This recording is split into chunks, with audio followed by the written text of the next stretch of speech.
네타냐후 이스라엘 총리가 이란과의 전쟁에서 사실상 압도적 승리를 선언했습니다. 조기 종전 가능성까지 언급하면서 중동발 지정학적 리스크의 변곡점을 시사했습니다. 네, 어젯밤 뉴욕 증시의 낙폭을 크게 줄이는 계기가 됐는데요. 네타냐후 총리의 개전 후 두 번째 기자회견이었습니다. 네타냐후 총리는 이란의 우라늄 농축과 탄도미사일 제조 능력이 완전히 상실됐다고 주장했습니다. 주목할 점은 트럼프 대통령의 요청을 수용해서 이란 가스전에 대한 추가 공습을 중단하기로 한 대목입니다. 확전 자제를 요청한 백악관의 메시지에 이스라엘이 즉각 화답한 모양새입니다. 앞서 트럼프 대통령은 이란을 향해 에너지 인프라와 관련한 상호 확전 자제를 제안하는 메시지를 내기도 했습니다. 네, 11월 중간 선거를 앞둔 트럼프 대통령 그리고 올가을 임기 만료를 앞둔 네타냐후 총리. 일단은 지금 두 정치 지도자의 정치적 셈법이 얽히면서 글로벌 경제 불확실성 또한 최고조에 달하고 있습니다. 잠시 후 자세하게 알아보겠습니다. 또 더 많은 국내 주식 정보 받아보실 분들은 카카오톡 채널 머니랩 추가하시기 바라고요. 모든 투자 판단의 책임은 투자자분들께 있다는 점도 알려드립니다. 그럼 글로벌 증시 상황부터 정리해볼까요? 최주연 아나운서 소식 전해주시죠. 트럼프 대통령은 이번 전쟁이 에너지 위기로 번지는 것을 어떻게든 막으려는 모습입니다. 장 초반에는 이스라엘과 이란이 서로의 핵심 에너지 인프라를 공격하면서 국제유가는 한때 120달러에 근접하기도 했는데요. 이에 트럼프 행정부는 유가 대응책을 잇따라 내놓으면서 유가는 다시 안정세를 되찾았습니다. 또 장 막판 베냐민 네타냐후 이스라엘 총리가 이란이 더 낸 우라늄을 농축할 능력이 없다고 밝히면서 전쟁이 빨리 끝날 수 있다는 기대감이 커지자 지수는 낙폭을 크게 줄였습니다. 물론 전쟁이 아직 끝난 것은 아니지만 유가가 120달러 정도로 올라갈 때마다 이를 막으려는 조치들이 나오고 있다는 것만으로도 시장의 불확실성이 줄어들지 않을까 싶습니다. 그럼 오늘 장 마감 상황 보면 다우지수는 0.44% 하락했고 S&P 500 지수와 나스닥 지수는 각각 0.27%, 0.28% 내려갔습니다. 빅테크 기업은 낙폭을 일부 줄이긴 했지만 모두 약세로 마감했습니다. 엔비디아에는 개별 호재가 있었는데요. 엔비디아의 최대 고객 중 하나인 테슬라가 차세대 AI 칩을 개발하기 위해서 앞으로도 엔비디아 칩을 대규모로 구매하겠다고 밝혔습니다. 하지만 이 같은 소식에도 오늘은 1% 넘게 내려갔고요.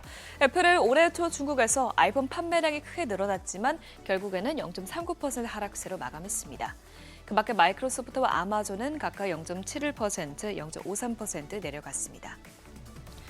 시총 6위부터도 보면 브로드컴은 세계 최초로 양자 보안 네트워크 암호화 기술을 출시했다는 소식에 오늘 1% 넘게 뛰었습니다.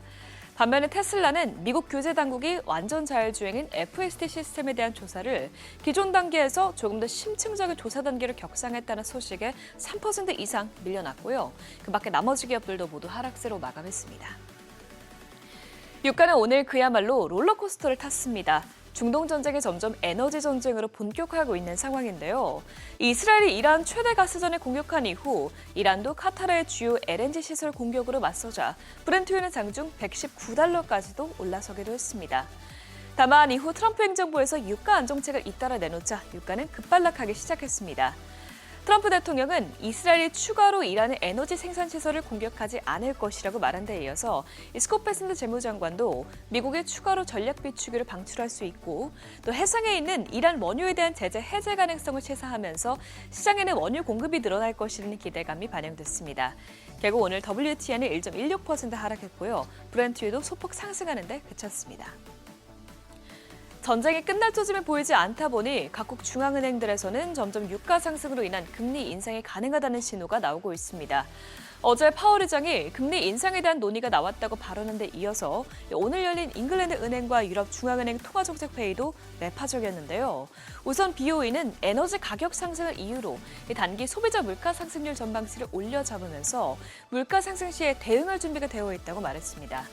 마찬가지로 유럽 중앙은행에서도 인플레이션이 2%로 내려온다는 확신이 들 때까지 충분히 제약적인 수준으로 금리를 유지할 것이라면서 언제든 다시 금리를 올릴 준비가 되어 있다고 말했습니다. 차라리 금리 인상을 저지하기 위해서는 경제가 둔화세를 보여야 하는데요. 미국 경제는 아직 잘 버티고 있는 상황입니다. 우선 고용지표부터 보면 지난주 신규 실업상용 건수는 20만 5천 건으로 두 달 만에 가장 낮은 수준까지 떨어졌고요. 전문가 예상치도 미치지 못했습니다. 또 계속 실업수당 건수는 10,000건 증가하긴 했지만 전반적으로는 아직까지 안정적인 흐름 이어가고 있습니다.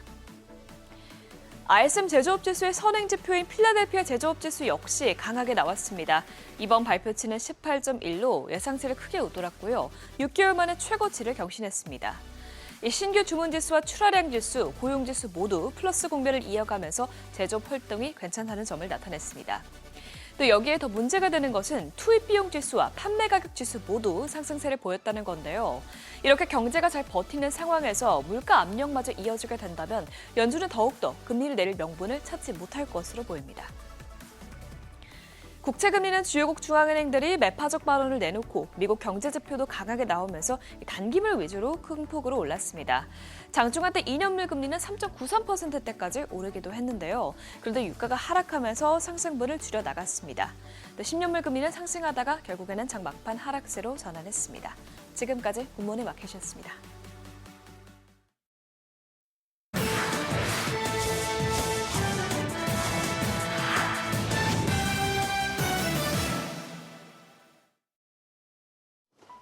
외시 주목한 주요 이슈들 짚어보겠습니다. 널뛰는 유가를 잡기 위해 트럼프도 바삐 움직이고 있습니다. 앞서 100년 묵은 법안까지 꺼내던 데 이어서 이번엔 베네수엘라 국영 석유 회사에 대한 제재까지도 완화하며 공급 확대에 나섰는데요. 이에 따라 미국 기업들뿐만 아니라 세계 시장에 직접 석유를 팔 수 있게 됐습니다. 당국은 이번 조치가 가용 원유 공급을 늘려 세계 에너지 시장을 뒷받침할 것이다 말하면서 이 베네수엘라 에너지 산업에 대한 신규 투자 유도 효과도 기대된다 덧붙였는데요.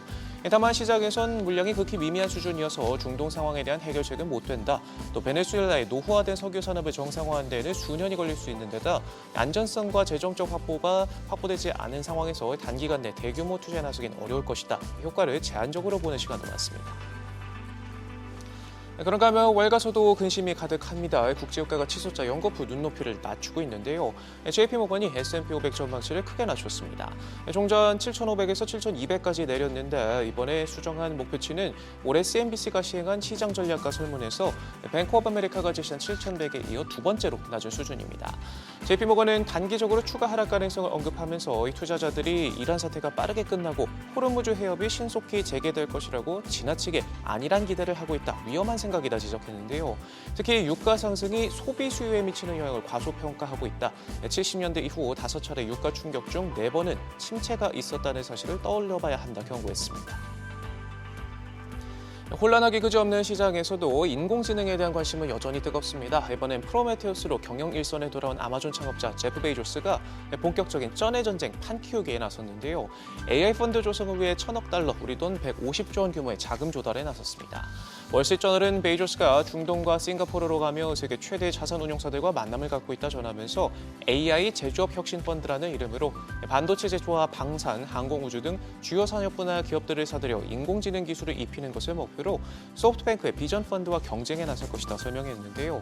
이와 별도로 프로메테우스는 최대 $60억 규모의 자금 조달을 위한 협상까지 진행할 만큼 시장 선점을 위해 바삐 움직이고 있습니다.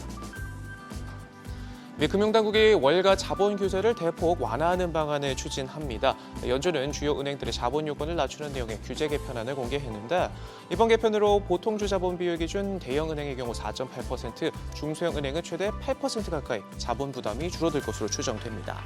앞으로 석 달간의 의견 수렴을 거쳐 최종 확정되게 되는데 시장에선 2008년 글로벌 금융위기 이후 가장 큰 변화다. 대출 확대와 자사주 매입 증가 등으로 이어질 수 있다는 점에서 기대감을 감추지 않고 있습니다. 최근 중동 사태만큼이나 시장이 두려워하는 이슈가 있죠. 1조 8천억 달러짜리 시한폭탄 사모신용 위기인데요. 곳곳에서 스트레스 징후가 터져나오는 와중에 월가에선 은밀한 거래가 이뤄지고 있습니다. 골드만삭스와 JP모건을 비롯한 은행들이 헤지펀드 고객을 위한 숏베팅 상품을 팔고 있는 걸로 나타났습니다. 사모신양 시장에서 노출된 상장 기업들로 바스켓을 꾸렸는데 유럽 금융기관부터 기업개발회사의 기타 대체 자산운용사들까지 아우르고 있습니다. 같은 고객이기도 한 자산운용사들이 사모신용에 노출돼 골머리를 앓고 있는 터라 쉬쉬하면서 이 같은 상품을 비밀리에 헤지펀드 고객들을 대상으로만 판매하고 있는데 시장 우려를 한껏 더 키우는 소식입니다. 분위기를 좀 바꿔서 중국 베이징에 로봇과 인공지능이 노인들을 케어하는 돌봄센터가 세계 최초로 문을 열었다는 소식입니다. 현재 하루 평균 이용객만 300명에 달한다고 하는데 음식 조리며 서빙이며 건강 모니터링과 치료 프로그램에 한방 마사지부터 뜸 치료까지 모든 걸 로봇들이 해냅니다. 24개 기업이 개발한 40여 종의 로봇 제품들이 도입됐는데 센터가 들어선 베이징 경제기술개발부에는 현재 300개 이상의 로봇 기업이 입주해 있고요. 산업 규모는 우리 돈 2조 원을 웃도는 데다 현지 당국은 내년까지 스마트 복합단지 10곳 이상을 구축하고 특화 AI 모델 100여 개, 핵심 AI 기업 1000개를 육성한다는 계획을 내놓을 만큼 첨단 기술을 일상에 빠르게 녹여내고 있습니다. 지금까지 글로벌 비즈였습니다. 어제장에서 이슈가 있었던 업종 살펴보는 기업 이슈 시간입니다. 이스라엘이 이란의 세계 최대 가스전을 폭격한 영향으로 액화 천연가스 관련주는 상승했습니다. 폭격의 영향으로 대규모 화재가 발생했고 또 가스전 시설 가동도 멈춘 것으로 알려졌는데요. 폭격 직후 이란 역시 카타르 북부 해안의 핵심 가스 시설을 공격하면서 반격을 바로 가했습니다. 가스 수급 불안의 여파로 국제 유가도 급등하는 등 중동 정세에 따라 에너지 가격이 널뛰고 있는데 그런 와중에 어제 액화 천연가스 관련된 종목들은 오름세 보였습니다. 대표적으로 SK가스가 7.79% 올랐고 흥구석유도 4.49%, 극동유화도 1.46% 오르면서 주당 3,810원에 마무리됐습니다. 이란 전쟁이 격화한 가운데 3월 FOMC의 매파적 태도 영향으로 위험자산 선호 심리가 위축되면서 어제 국내 증권 관련 종목들도 하락했습니다. 파월 의장은 FOMC 회의 후 열린 기자회견에서 금리 인상 가능성이 논의됐느냐는 질문에 다음 조치가 인상일 수도 있다는 가능성이 제기됐다며 우린 그 어떤 것도 배제하지 않는다고 말했습니다. 여기에 고유가, 고환율의 국내 증시가 급락세로 돌아선 점도 증권주의 매도세를 자극했습니다. 어제 하락했던 증권주들 전체적으로 살펴보시면 한국금융지주가 4.98% 하락하면서 주당 22만 9천 원에 마무리됐고 미래에셋증권도 4.58%, 유진투자증권도 3.31% 내림세 보였습니다. KCT가 정부의 디지털 화폐 기반 국가사업 도입 소식에 상승세를 보였습니다. 정부는 한국은행 등 관계기관과 함께 국고 보조금 지급, 정산체계를 블록체인 기반 디지털 화폐로 전환하는 디지털 재정 집행을 착수한다고 밝혔습니다. 디지털 화폐가 국가사업에 적용되는 건 세계 최초 사례로 향후 2030년까지 국고금 집행의 25%를 디지털 화폐로 전환한다는 계획을 내세웠습니다. 관련주 중에서 핀테크 기업 KCT는 과거 한국은행의 중앙은행 디지털 화폐 실증 사업에 참여한 이력이 부각되면서 급등하는 모습 보였는데요.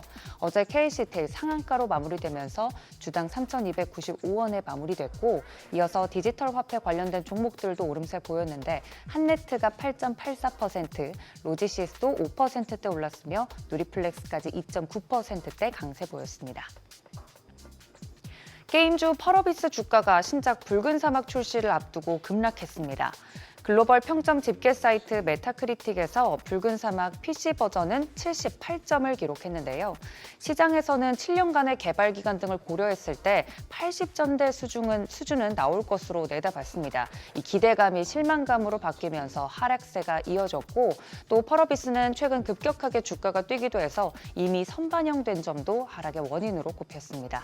게임주들 살펴보시면 펄어비스가 하한가로 마무리되면서 주당 46,000원에 마무리가 됐고 이어서 함께 하락한 게임주들도 살펴보시면 아이톡시가 10.9%대, 넷마블까지 5%대 하락하면서 마무리가 됐습니다.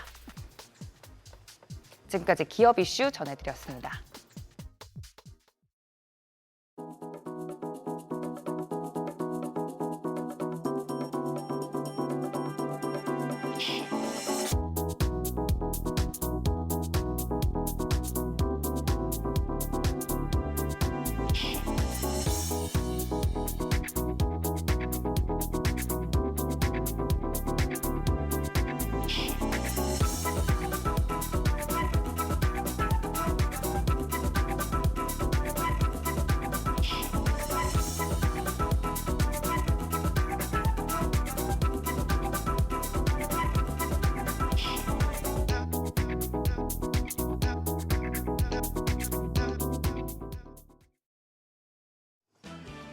중동 상황에 따라 지수가 상승과 하락을 반복하고 있습니다.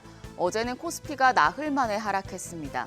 고유가와 고환율, 여기에 연준의 매파 기조까지 겹치며 지수를 끌어내렸습니다. 밤사이 국제 유가가 하락 전환됐지만 시장의 근본적인 불안 요인은 여전히 해소되지 않은 상황이죠. 일단 야간 선물은 그래도 상승했는데 오늘 국내 증시, 뉴욕 증시랑 디커플링 되면서 반등해줄지 어제장 복귀하면서 오늘장 투자 포인트 체크하겠습니다. 어제 코스피는 2.7%, 코스닥은 1.8% 하락했습니다. 양시장 W자 흐름을 보였습니다. 하락하다가 트럼프 대통령이 중동 에너지 시설 공습을 안 하면 추가 공격이 없을 것이라고 밝히면서 낙폭을 줄이는가 싶었지만 오후에 선박 타격 소식이 전해지며 다시 밀렸습니다. 여기에 2월 PPI와 매파적인 FOMC로 물가와 금리 우려도 컸습니다. 코스피에서 외국인이 강하게 팔아냈습니다. 하루 만에 전날 순매수분을 뛰어넘는 현선물을 팔아냈습니다. 유가증권 시장에서 1조 8,700억 원 넘게 매도 우위 기록했고요. 기관 역시도 6,700억 원 가까이 순매도했습니다. 여기서는 개인들만 홀로 2조 4,100억 원 넘는 매수 우위였습니다. 코스닥 시장에서도 메이저 수급 주체는 모두 팔아냈습니다. 외국인이 2,000억 원 넘게, 기관이 2,600억 원 넘게 순매도했습니다. 개인만 5,000억 원 넘는 매수 우위 기록했습니다.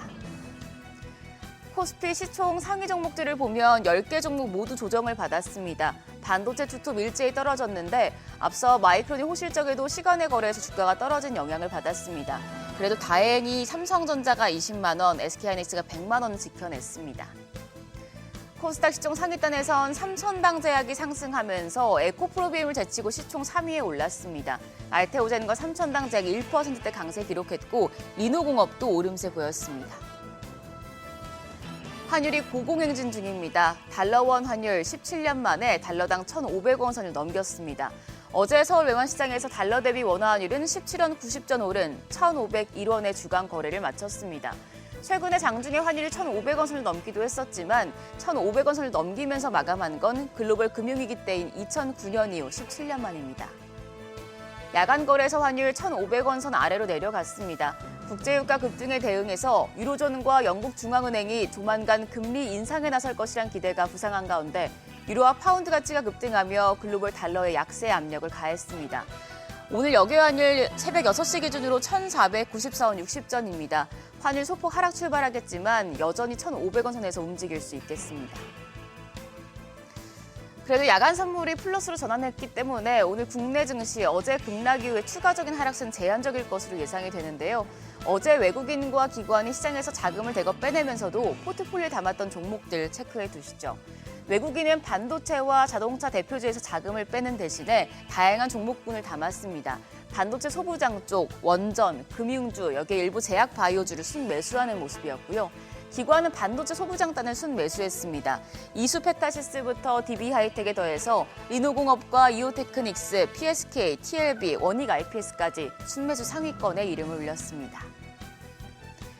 일정입니다. 미국 시장은 선물 옵션 동시 만기일이고요. 오늘 BTS가 컴백합니다. 내일 광화문에서 공연을 하는데 2002년 월드컵 거리 응원 이후에 최대 규모라고 하네요. 한편 글로벌 자가면역 질환 항체 치료제 개발 전문 기업인 IM바이오로직스가 코스닥 시장에 상장합니다. 한편 어제 시간의 거래에서는 통시 장비 쪽 상승세가 계속됐고요. 중동 전쟁 관련주도 오름세를 보였습니다. 국제 유가 관련 종목들은 유가 흐름에 따라서 등락을 반복하고 있어서 오늘은 어제와 다른 흐름 나타날 수 있겠습니다. 그럼 프리마켓 통해서 개장 분위기 가늠해 보시죠. 간밤 뉴욕 증시 트럼프 대통령의 확전 자제 가능성 거론에도 하락했습니다. 일단 유가증권 시장 뉴욕 증시와는 다른 흐름 보여줄 것으로 예상이 됩니다. 일단 시총 1위부터 6위까지 모두 상승하고 있는데요. 삼성전자가 2% 강세입니다. 삼성전자 이제 오픈 AI에 HBM4를 단독 공급한다는 소식도 보도가 됐는데요. 현재 프리마켓에서는 20만 5천 원대 거래가 되고 있고요. SK하이닉스가 2.4% 강세로 103만 7천 원. 현대차가 1.3% 반등하면서 거래가 52만 9천 원입니다. LG에너지솔루션도 1.4% 강세입니다. 37만 6천 원이고요. SK스퀘어가 1.6% 강세로 62만 1천 원. 삼성바이오로직스도 0.9% 오름세 보여주고 있습니다. 거래가 159만 9천 원으로 집계됩니다. 코스닥 시장 보시죠. 여기서는 알테오젠 제외하고 나머지 종목들 강합니다. 에코프로가 0.8% 오름세로 15만 2,300원, 알테오젠이 0.4% 조정을 받고 있습니다. 거래가 35만 8,500원이고요. 삼천당제약이 0.4% 추가 상승합니다. 79만 8천원. 에코프로 BM도 0.8% 오름세로 19만 1,200원에 거래가 집계되고 있고요. 레인보 로보틱스가 0.6% 강세로 72만 2천원, ABL 바이오도 0.7% 오름세입니다. 거래가 19만 1,400원입니다. 이번 주 마지막 거래일 시장이 어제 낙폭을 만회하면서 마무리할 수 있을지 일단 개장 흐름부터 지켜보시죠. 지금까지 어제장 오늘장이었습니다.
현재 시각 8시 22분 지나갑니다. 저희 방송 외에도 다양한 주식 정보 원하시는 분들은 카카오톡 채널에서 원일에 검색하셔서 친구 추가하시기 바랍니다.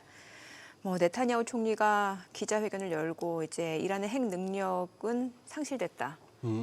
조기 종전 가능성을 시사했는데 시장 낙폭을 보면은 크게 반응하지 않는 듯한 모습이었고 일단 잠깐 줄였다가 네. 다시 이내 또 하락으로 마감이 됐고 또 2년물 수익률, 국채 수익률 보면은 장중에 3.9%를 넘어섰다라는 것 네. 자체가 또 여러 가지를 시사한다라는 해석들이 나오고 있잖아요. 예. 어제 시장 장중 뉴욕 장중 흐름이 또 정민앵커랑 저하고 약간 좀 다가오는 게 달랐던 것 같습니다. 네네. 저는 네. 어제 장중 변동성 장난 아니더라고요. 그렇죠. 예. 특히 WTI가 어제 고점이 101.48 거의 101.48까지 갔는데 이게 전일 대비 5.4% 급등인데 네. 이제 네타냐후 총리 발언 이런 거에 따라서 훅 꺾이니까 유가 예. 순식간에 92.80 찍고 예. 그거는 또 전일 대비 마이너스 3.65 예. 이거 아마 투기 세력들 어제 하루 종일 난리 났을 것 같아요. 네네네.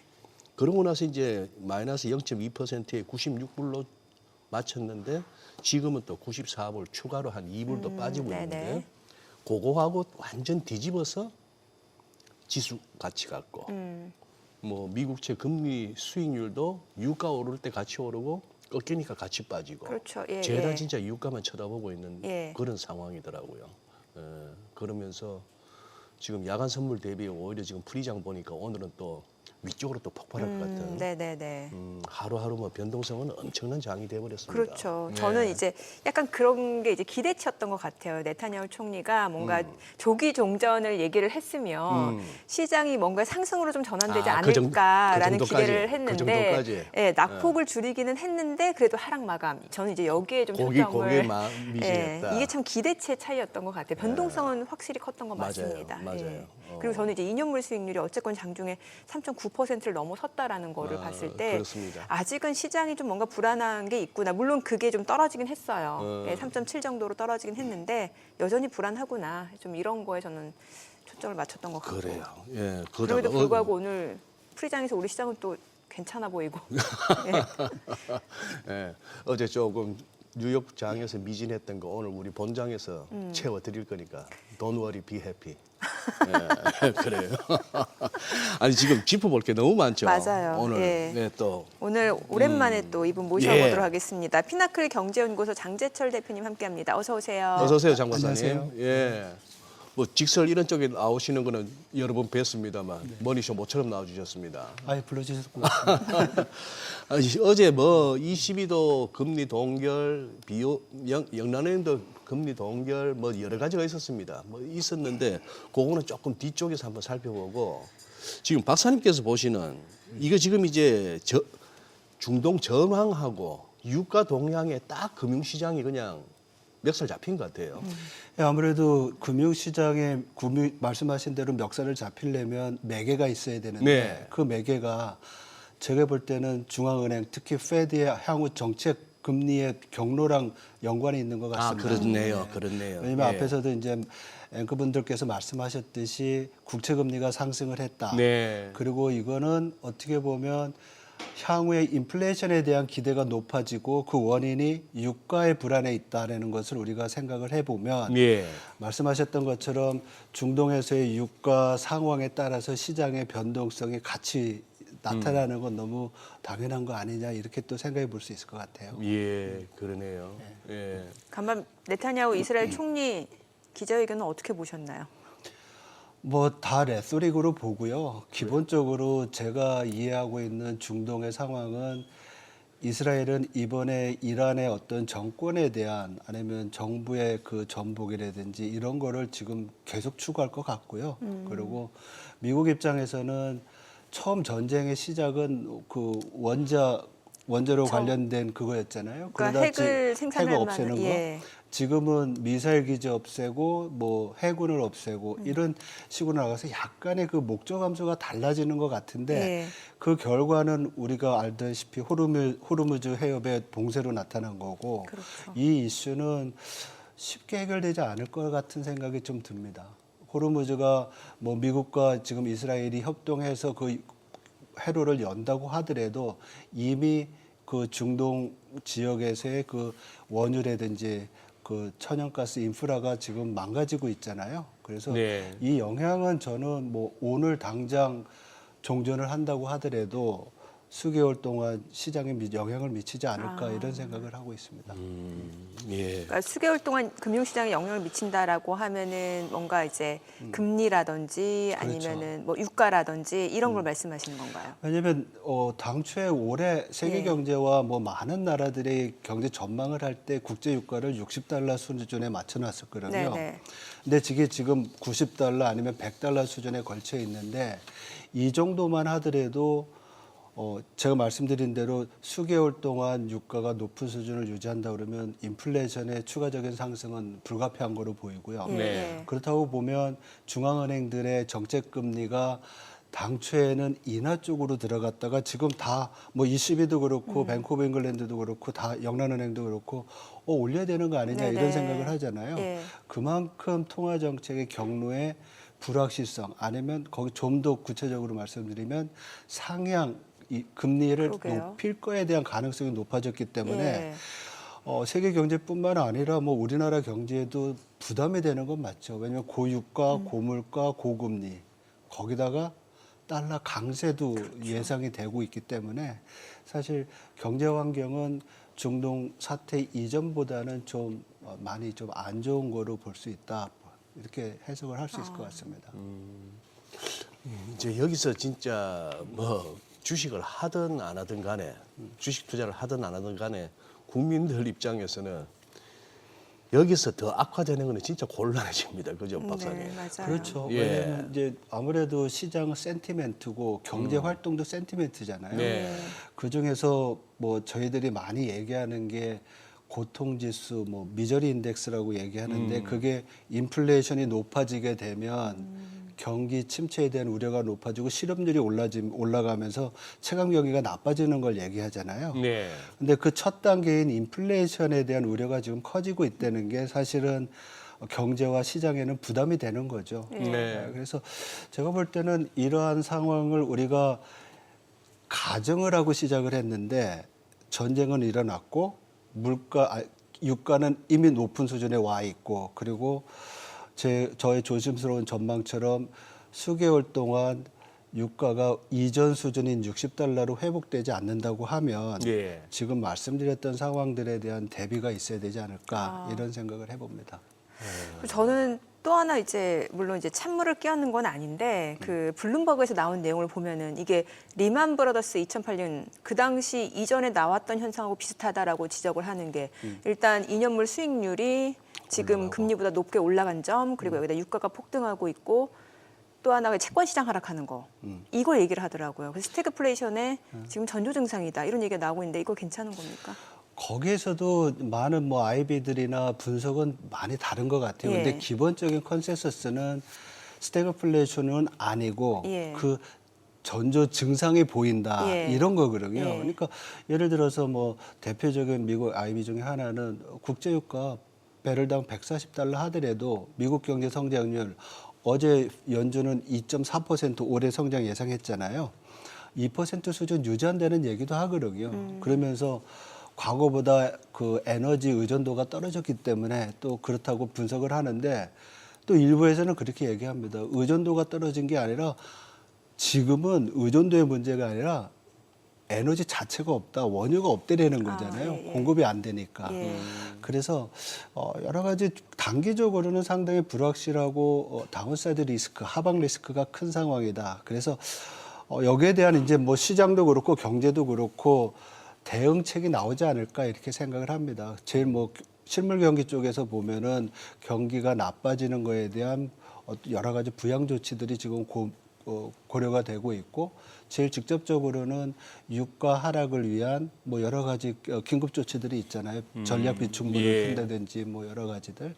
그래서 일단 단기적으로는 그렇게 해서 충격을 좀 줄이는 노력을 하는데 우리가 지금 많이 고민을 하고 지금 말씀하신 대로 국채 금리가 올라가는 네. 거는 기대 인플레이션이 올라가는 그러니까요. 거잖아요. 기대 인플레이션. 왜냐하면 장기 금리는 네. 단기 금리에다가 기대 인플레이션을 예. 더하는 건데 기대 인플레이션이 올라간다는 것 자체가 좀 우려되는 상황이죠. 예, 그러니까요. 근데 이제 워낙에 미국이 뭐 조금 더 좁히면 트럼프 대통령이 워낙 많이 던져놓고 하나씩 정리하거나 수습하기보다는 현재는 막 던져놓은 상태입니다. 네. 관세도 그렇고요. 네. 지금 중동전 관련해서는 지금 이거 파병을 하라는 겁니까 말라는 겁니까 지금 애매해졌지 않습니까? 좀 전 파병. 네, 저 호르무즈 그걸 갖다가 잘 통과할 수 있도록 한국, 중국, 일본, 뭐 그리고 영국, 프랑스 이랬다가 나중에는 7개국까지 얘기를 했는데 제가 어제 재밌었던 게 다카이치 총리하고 정상회담 하는데 일본은 왜 아무 말 안 했냐? 그 뉘앙스가 그렇지 않습니까? 진주만 얘기할 때. 진주만 얘기도 하고 할 때.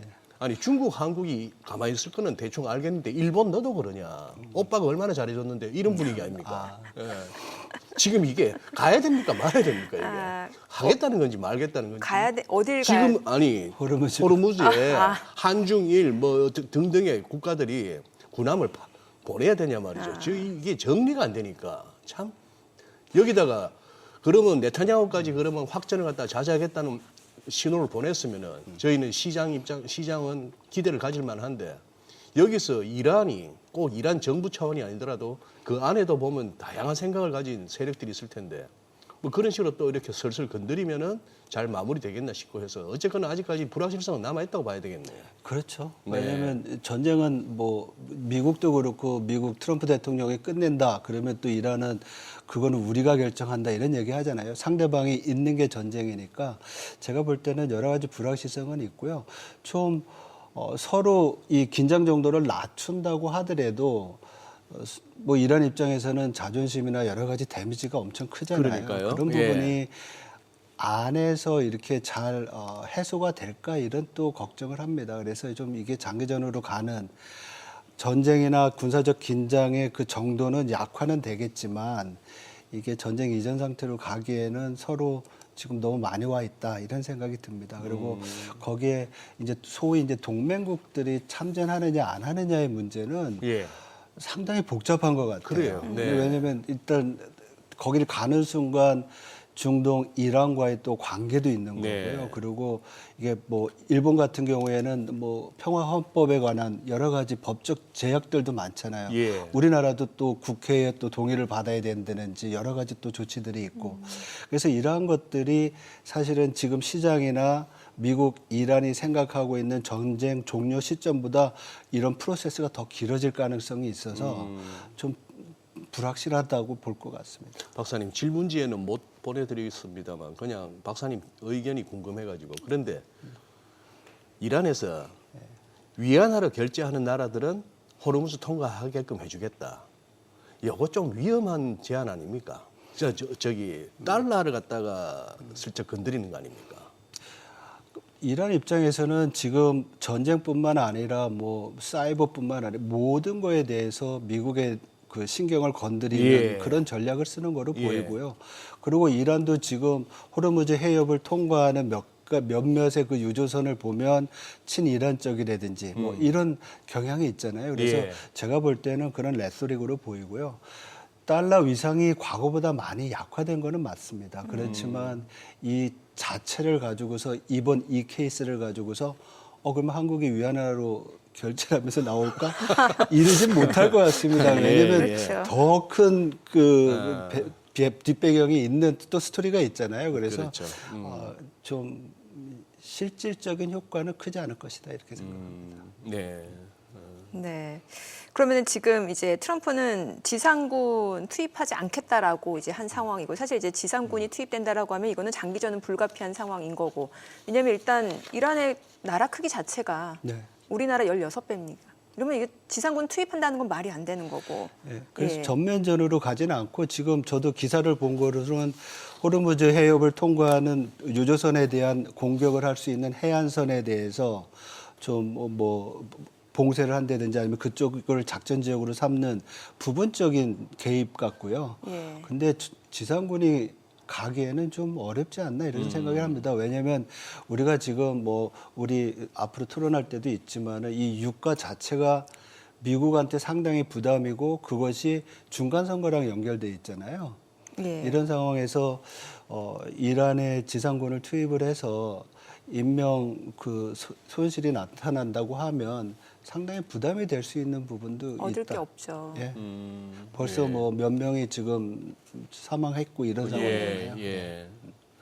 그러면 저기 이제 통화정책 쪽으로 한번 넘어가 보겠습니다. 결국 저는 아까 박사님이 그 말씀이 아주 인상적이었는데 우리가 유가만 쳐다보고 있다라고 했는데 결국은 그 뒤에는 그로 인한 인플레이션으로 인한 통화정책, 그걸 시장은 내다보고 변동성을 보인다 이 말씀이셨잖아요. 그렇죠. 근데 어제 이제 연준은 끝나고 나니까 시장에서는 이제 보니 연내 2번 이런 거는 물 건너갔고 한 번 해주면 고맙겠다 뭐 이런 정도까지 왔는데 ECB하고 영란은행 보니까 살짝 금리 인상 쪽도 열어두는 톤이었던 것 같은데요. 그러니까 어제 이제 뭐 네. 그 어제 디스커션도 많이 하셨을 거고 자료도 많이 보셨을 텐데 연준의 경제 전망이 상당히 긍정적이었잖아요. 예. 성장률을 맞아요. 올리고 네. 근데 성장률 올라가니까 물가는 올렸는데 예. 이 지금 우리가 모두 걱정하는 것은 중동에서의 불안으로 인해서 유가가 올라가면 스태그플레이션이 생길지 모른다는 우려가 그렇죠. 있는데 예, 예. 이게 전혀 반영이 안 된 거잖아요. 예. 이 얘기는 뭐냐면 다음번 경제 전망을 할 때는 성장률을 요번에 상향 조정했지만 오히려 낮출 가능성이 있고 예. 제가 말씀드린 시나리오를 간다고 예. 하면 네. 인플레이션은 더 높일 수 있는 상황이 되는 그렇죠. 거예요.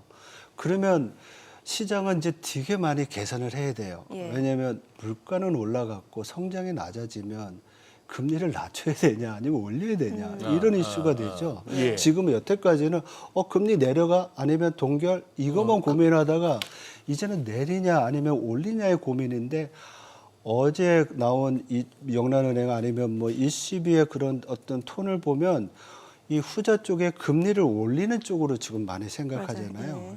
이 얘기는 뭐냐면 성장의 어떤 둔화폭은 생각보다 작을 수는 있지만 인플레이션의 상향 압력은 생각보다 더 크다는 전제잖아요. 네. 네. 예. 그러면 시장은 더 힘들지 않을까 이런 생각을 합니다. 왜냐하면 금리가 더 높아질 가능성이 커지고 지금 시장을 주도하는 섹터가 기술주 성장주라고 하면 데미지는 더 크겠죠, 이쪽에. 예. 그렇죠? 그래서 이런 부분들에 대한 우려가 지금 제기가 되고 있는 거고 이러한 우려들이 현실화되는 시점을 우리가 확인하려면 4월, 5월 달까지 유가가 우리가 생각했던 $80 수준 밑으로 내려오느냐, 예. 안 내려오느냐가 결정할 것 같습니다. 뭐 오죽하면은 사실 제롬 펄 연준 의장이 그 경제 전망, S&P 경제 전망 하지 않는 게 나을 뻔했다라고. 왜냐하면 이게 지금 이란 전쟁과 관련된 불확실성이 여전하고 유가도 사실 예측이 불가능한 상황이니까. 그리고 말씀 주신 대로 또 하룻밤 만에 지금 오히려 금리 사실 FOMC 나온 당일에는 그래도 한 번 정도는 하지 않을까라는 전망이 있었는데 지금 하룻밤 만에 또 바뀐 게 내년으로. 예, 내년 이후에나 가능한 오히려 금리 인상이 될 수도 있다 이런 얘기까지 나오고 있는 거잖아요. 저는 기본적으로 미국 경제가 굉장히 리질리언트하다, 탄력적이다 이런 얘기를 했잖아요. 예. 여러 가지 우려에도 불구하고 경기 침체가 안 온 채로 계속 성장의 모멘텀을 유지해 왔으니까. 예. 그런데 그게 오히려 보면 경기가 좋다는 얘기는 수요 압력이라든지 인플레이션 압력이 안 없어지면서 유지가 되고 있다는 얘기거든요. 네네. 거기에 더해서 관세 효과 얘기했잖아요. 예. 파월 예, 의장이 예. 관세 효과가 지금 코어 인플레이션에 상당히 녹아 들어가 있다. 그리고 샌프란시스코 연준의 분석에 따르면 작년 4월부터 상호 관세가 부과가 됐으면 더 현실적으로 더 강하게 인플레이션 효과가 오는 건 올해 4월 이후라는 거예요. 1년 있다 온다는 그렇죠. 얘기예요. 예. 그렇게 네. 봅니까? 네, 그래서 예. 그거로 맥시멈 물가가 올라갈 수 있는 게 1%포인트가 넘어요. 호호. 그게 다 현실화가 안 되겠지만은 예. 앞으로 물가 압력은 지금 중동 이슈가 없다고 하더라도 예.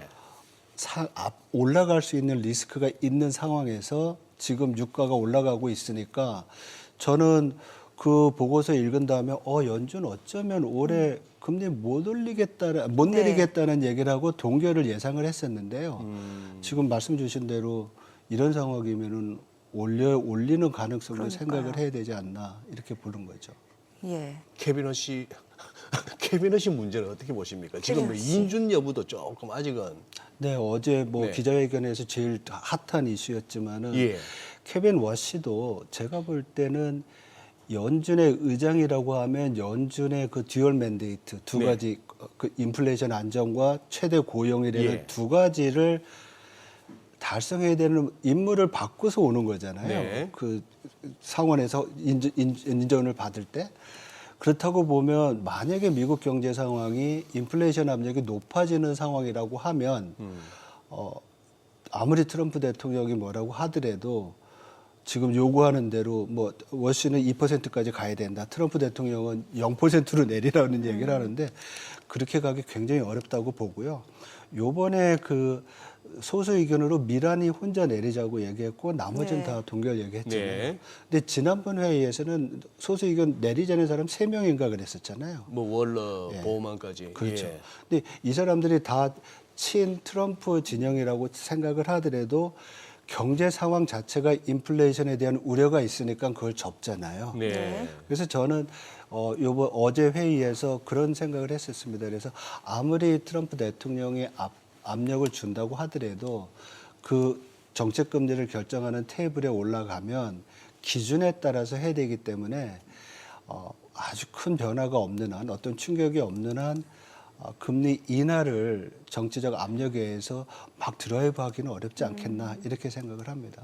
무엇보다도 이제 저희가 유가 얘기를 계속하는 이유 중에 하나가 사실 이제 갤런당 $4라는 게 굉장히 중요한 그 네. 라인이잖아요. 근데 네. 지금 보니까 미국 지역에서 그 갤런당 휘발유 가격이 평균적으로 한 달 전에가 한 $2.9, 지금 간밤엔 한 $3.8까지 올라온 상황이다 보니까 오죽하면은 지금 뭐 존스법을 일시적으로 뭐 해제하겠다. 60일 동안 연기를 했죠. 예, 예. 여기에다가 또 뭐 베센트 재무장관은 그 해상 중에 대기 중인 그 이란산 원유에 대해서 제재를 하지 않겠다. 뭐 이런 얘기까지 나오고. 그러니까 유가를 빠르게 좀 안정시켜야겠다라는 게 굉장히 긴박한 상황인 것 같거든요.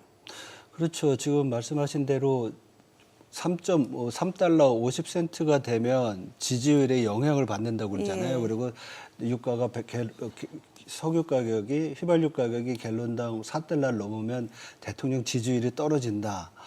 이거는 맞는 것 같아요. 예. 왜냐하면 미국이라는 나라는 엄청 크잖아요. 그렇죠. 그리고 대중교통이 우리나라처럼 발전이 안 됐기 때문에 매일 자동차를 타고 다녀야 됩니다. 이런 네. 상황에서 네. 유가가 $4 넘어가면 과거에 항상 대통령 지지율 떨어지고 선거에서 되게 어려웠었잖아요.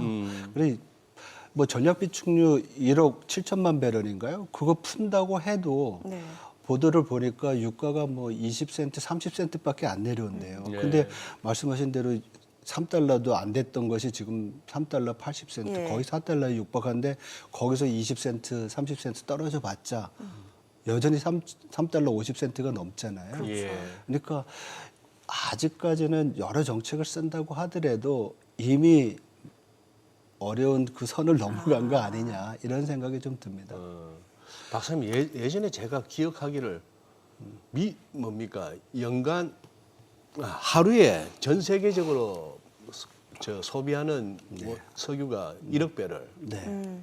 그리고 우리가 1년 동안 소비하는 게 1억 배럴 대충 맞습니까 그게? 제가 통계를 확인해 봐야 될 것 같습니다. 예. 그러니까. 근데 그 1억 만약에 그 1억 배럴 그렇다면 그 시간적인 여유가 그렇게 길지는 않네요. 비축유 방출이라 해도. 저도 얼마 전에 저희 이제 또 동료들이랑 얘기를 했는데, 네. 야 우리나라 비축류가 예. 200일 이상 넘은데 왜 걱정하냐? 우리가 예, 우리나라도. 예. 그랬더니 그 비축류가 쓸 수 있는 게 별로 없다면서요. 이게 전쟁 위급 상황을 위해서 놔두고 있고. 아 진짜 비상시를 위해서. 네, 그렇게 전략 비축류니까. 그래서 나머지 조금이 있는데 그것도 여러 가지 제약이 있다는 얘기입니다. 그래서 야 200일 이상의 비축류를 가지고 있으면 원유 형태로 가지고 있다고 그러면 뭐 그거 해가지고 그냥 다 쓰면 되지 않겠냐 그랬는데 그렇지가 않은 것 같아요. 그렇지가 않아요. 그러니까 이 호르무즈 해협의 그 봉쇄가 저희들이 지금 중동의 70% 이상 의존하고 있잖아요. 네. 상당히 큰 데미지를 가지고 올 수 있는 상황이라고 볼 수 있는 거죠. 그래서 아침에 너무 비관적인 말씀을 많이 드리는 것 같은데 그럼에도 불구하고 시장은 사실은 뭐 여러 방법으로 또 좋아질 수 있는 그런 게 있잖아요. 그렇죠? 네, 그래서 우리가 네. 그런 걸 좀 모색해 봐야 될 것 같습니다. 지금 말씀드리는 얘기는 지금의 거시경제 환경, 특히 유가랑 관련됐을 때 기존의 경제 모델을 썼을 때는 예상되는 그런 파급 효과에 대해서 말씀드리는 겁니다. 그런 측면에서 녹록지 않다는 것을 갖다 이제 박사님께서 네. 말씀해 주시는 거고. 뭐 시장에서의 유동성이 깡패니까 그렇죠. 뭐돈 들어오면 뭐 감당 못하는 거죠. 또 네. 여러 가지 또 정부에서의 어떤 시장 개선을 위한 조치들도 예. 하고 있고요. 또 어제 뭐 마이크론 실적 좀 나빠가지고 예. 우려는 있지만 실적은 실적은 좋았잖아요. 좋았는데, 그렇죠. 예, 주가가 빠졌지만은 그 좋은 실적의 또 배경에 또 우리 반도체 부분도 있을 수 있는 거고. 네. 그래서 저는 여러 가지 우리가 또 시장 내에서 살아갈 길이 있을 거라고 생각합니다. 아니 그리고 네. 저는 이 시장에서의 이 사후 약방문격의 해석이 참 그거 한 게 최근 들어서 금하고 은이 네. 한번 대차게 부러지고 난 이후에 반등이 시원찮다가 또 흘러내리는 모습을 보니까 네. 한참 때는 그랬거든요. 금이 왜 오르나요 하면은 무슨 뭐 인플레이션에 해지하기는 금이나 음만한 게 없어요. 뭐 달러가 미덥지가 않아 가지고요. 뭐 이런 얘기를 합니다. 네네. 근데 뭐 그런 거하고 상관없이 자빠지는 거예요. 많은 얘기가 중앙은행이 금을 모으고 있다 아니면 네. 달러 패권이 망가져서 그렇다 예. 이유가 많았었는데 그동안 사실 너무 많이 올랐고요. 너무 많이 올라서. 그리고 금 가격이 올라갔던 그 배경을 보면 제가 볼 때는 달러가 그 코로나 위기 이후에 상당히 약화가 됐었잖아요. 예. 그 추세랑 많이 맞는 것 같습니다. 그리고 저금리 상황에서 이제 고금리 상황으로 넘어가는 거 이런 부분들이 금에 대한 추가적인 수요를 많이 약화시키는 거 아니냐. 그러니까 차익 실현과 금에 대한 추가 수요가 없다 보니까 저렇게 좀 힘을 못 쓰지 않나 이렇게 보고 있습니다. 지금 뭐 박사님 말씀하시는 중에 제 옆에 최근 5년간 금 선물 가격 추이를 보니까 네. 금 투자하신 분들은 아무 걱정이 없어 보이는 것 같습니다만 네. 저걸 최근 1년간 차트로 바꾸면은 또 느낌이 확 다르거든요. 그렇죠. 고점 대비 많이 밀렸습니다. 많이 밀렸습니다. 네. 저도 아침에 금 차트 좀 보고서 예. 와 5,500 뭐 이렇게 갔던 수준이 지금 4,600까지 내려온 거잖아요. 예. 그러니까 많이 빠졌죠. 그렇죠. 고점 대비. 근데 문제는 이제 뭐 유가만 올라가는 게 아니라 뭐 좀 비료 가격도 올라가고 있는 상황이고 또 원자재 가격도 좀 굉장히 출렁이고 있으니까 뭐 저희가 금은 얘기도 했습니다만 오히려 원자재 가격 같은 게 또 올라가고 있는 상황이고 네. 예 이러면 이제 공급 쇼크 얘기도 나오거든요. 그러니까 우리가 그 70년대, 80년대 초에 1, 2차 오일 쇼크 때 이제 경험했던 것들이 바로 이런 얘기거든요. 예. 그러니까 석유 가격만 올라가면 끝나는데 네네. 석유라는 것이 여러 가지 기초 원자재를 이제 만들어낸다고 그러잖아요. 네네. 그래서 뭐 제가 이번 자료 정리하다 보니까는 나프타? 네네. 나프타가 산업의 쌀이라고 합니다. 아 나프타. 나프타. 나프타에서 에틸렌으로 이제 가는데 정제하면서 예. 이게 산업의 쌀이라는 게 뭐냐면 그 부산물들이 우리나라의 우리 경제에서 여러 가지 플라스틱부터 해가지고 여러 가지 원재료로 이제 제품을 만드는데 이 가격이 올라가는 거잖아요. 네. 이 가격들이 올라가게 되면 사실은 1차적으로는 우리가 퍼스트 라운드 이펙트라고 그래가지고 예. 휘발유가 올라가면서 소비자 그 바구니에서 휘발유 가격이 올라가서 물가 올라가는데 예. 1차 효과인데 시간을 두고서 지금 말씀드린 대로 산업재의 가격이 올라가는 거예요. 그리고 이 휘발유 가격 수송비가 올라가니까 서비스 가격이 또 올라가고 그래서 2차 이건데 그 다음부터 와야 될 게 어쩌면 지금과 같은 고유가가 유지된다고 하면 앞으로 1분기 내지 2분기 정도가 지나면 연준이나 아니면 중앙은행 어제 파월 의장도 얘기했지만은 지금은 안정적인 기대 인플레이션이 그때는 흔들린다. 네. 그렇게 되면 기대 인플레이션이 흔들리게 되면 우리 임금 근로자들은 임금이 올라가게 이제 요구를 할 수가 있잖아요. 예. 물가 올라가는데 임금이 유지가 글쎄. 되면 실제 네. 구매력이 약화되니까 그래서 임금이 기대 인플레이션이 올라가면서 임금이 올라가는 걸 우리가 세 번째 효과라고 하는데 이 효과가 나타나는 게 내년까지 나타나는 거예요. 그러니까 이게 지금 우리가 중동에서 저 군사 전쟁이 나가지고 유가가 올라가니까 물가 올라가면은 곧 끝나겠지. 전쟁 끝나면 내려오겠지.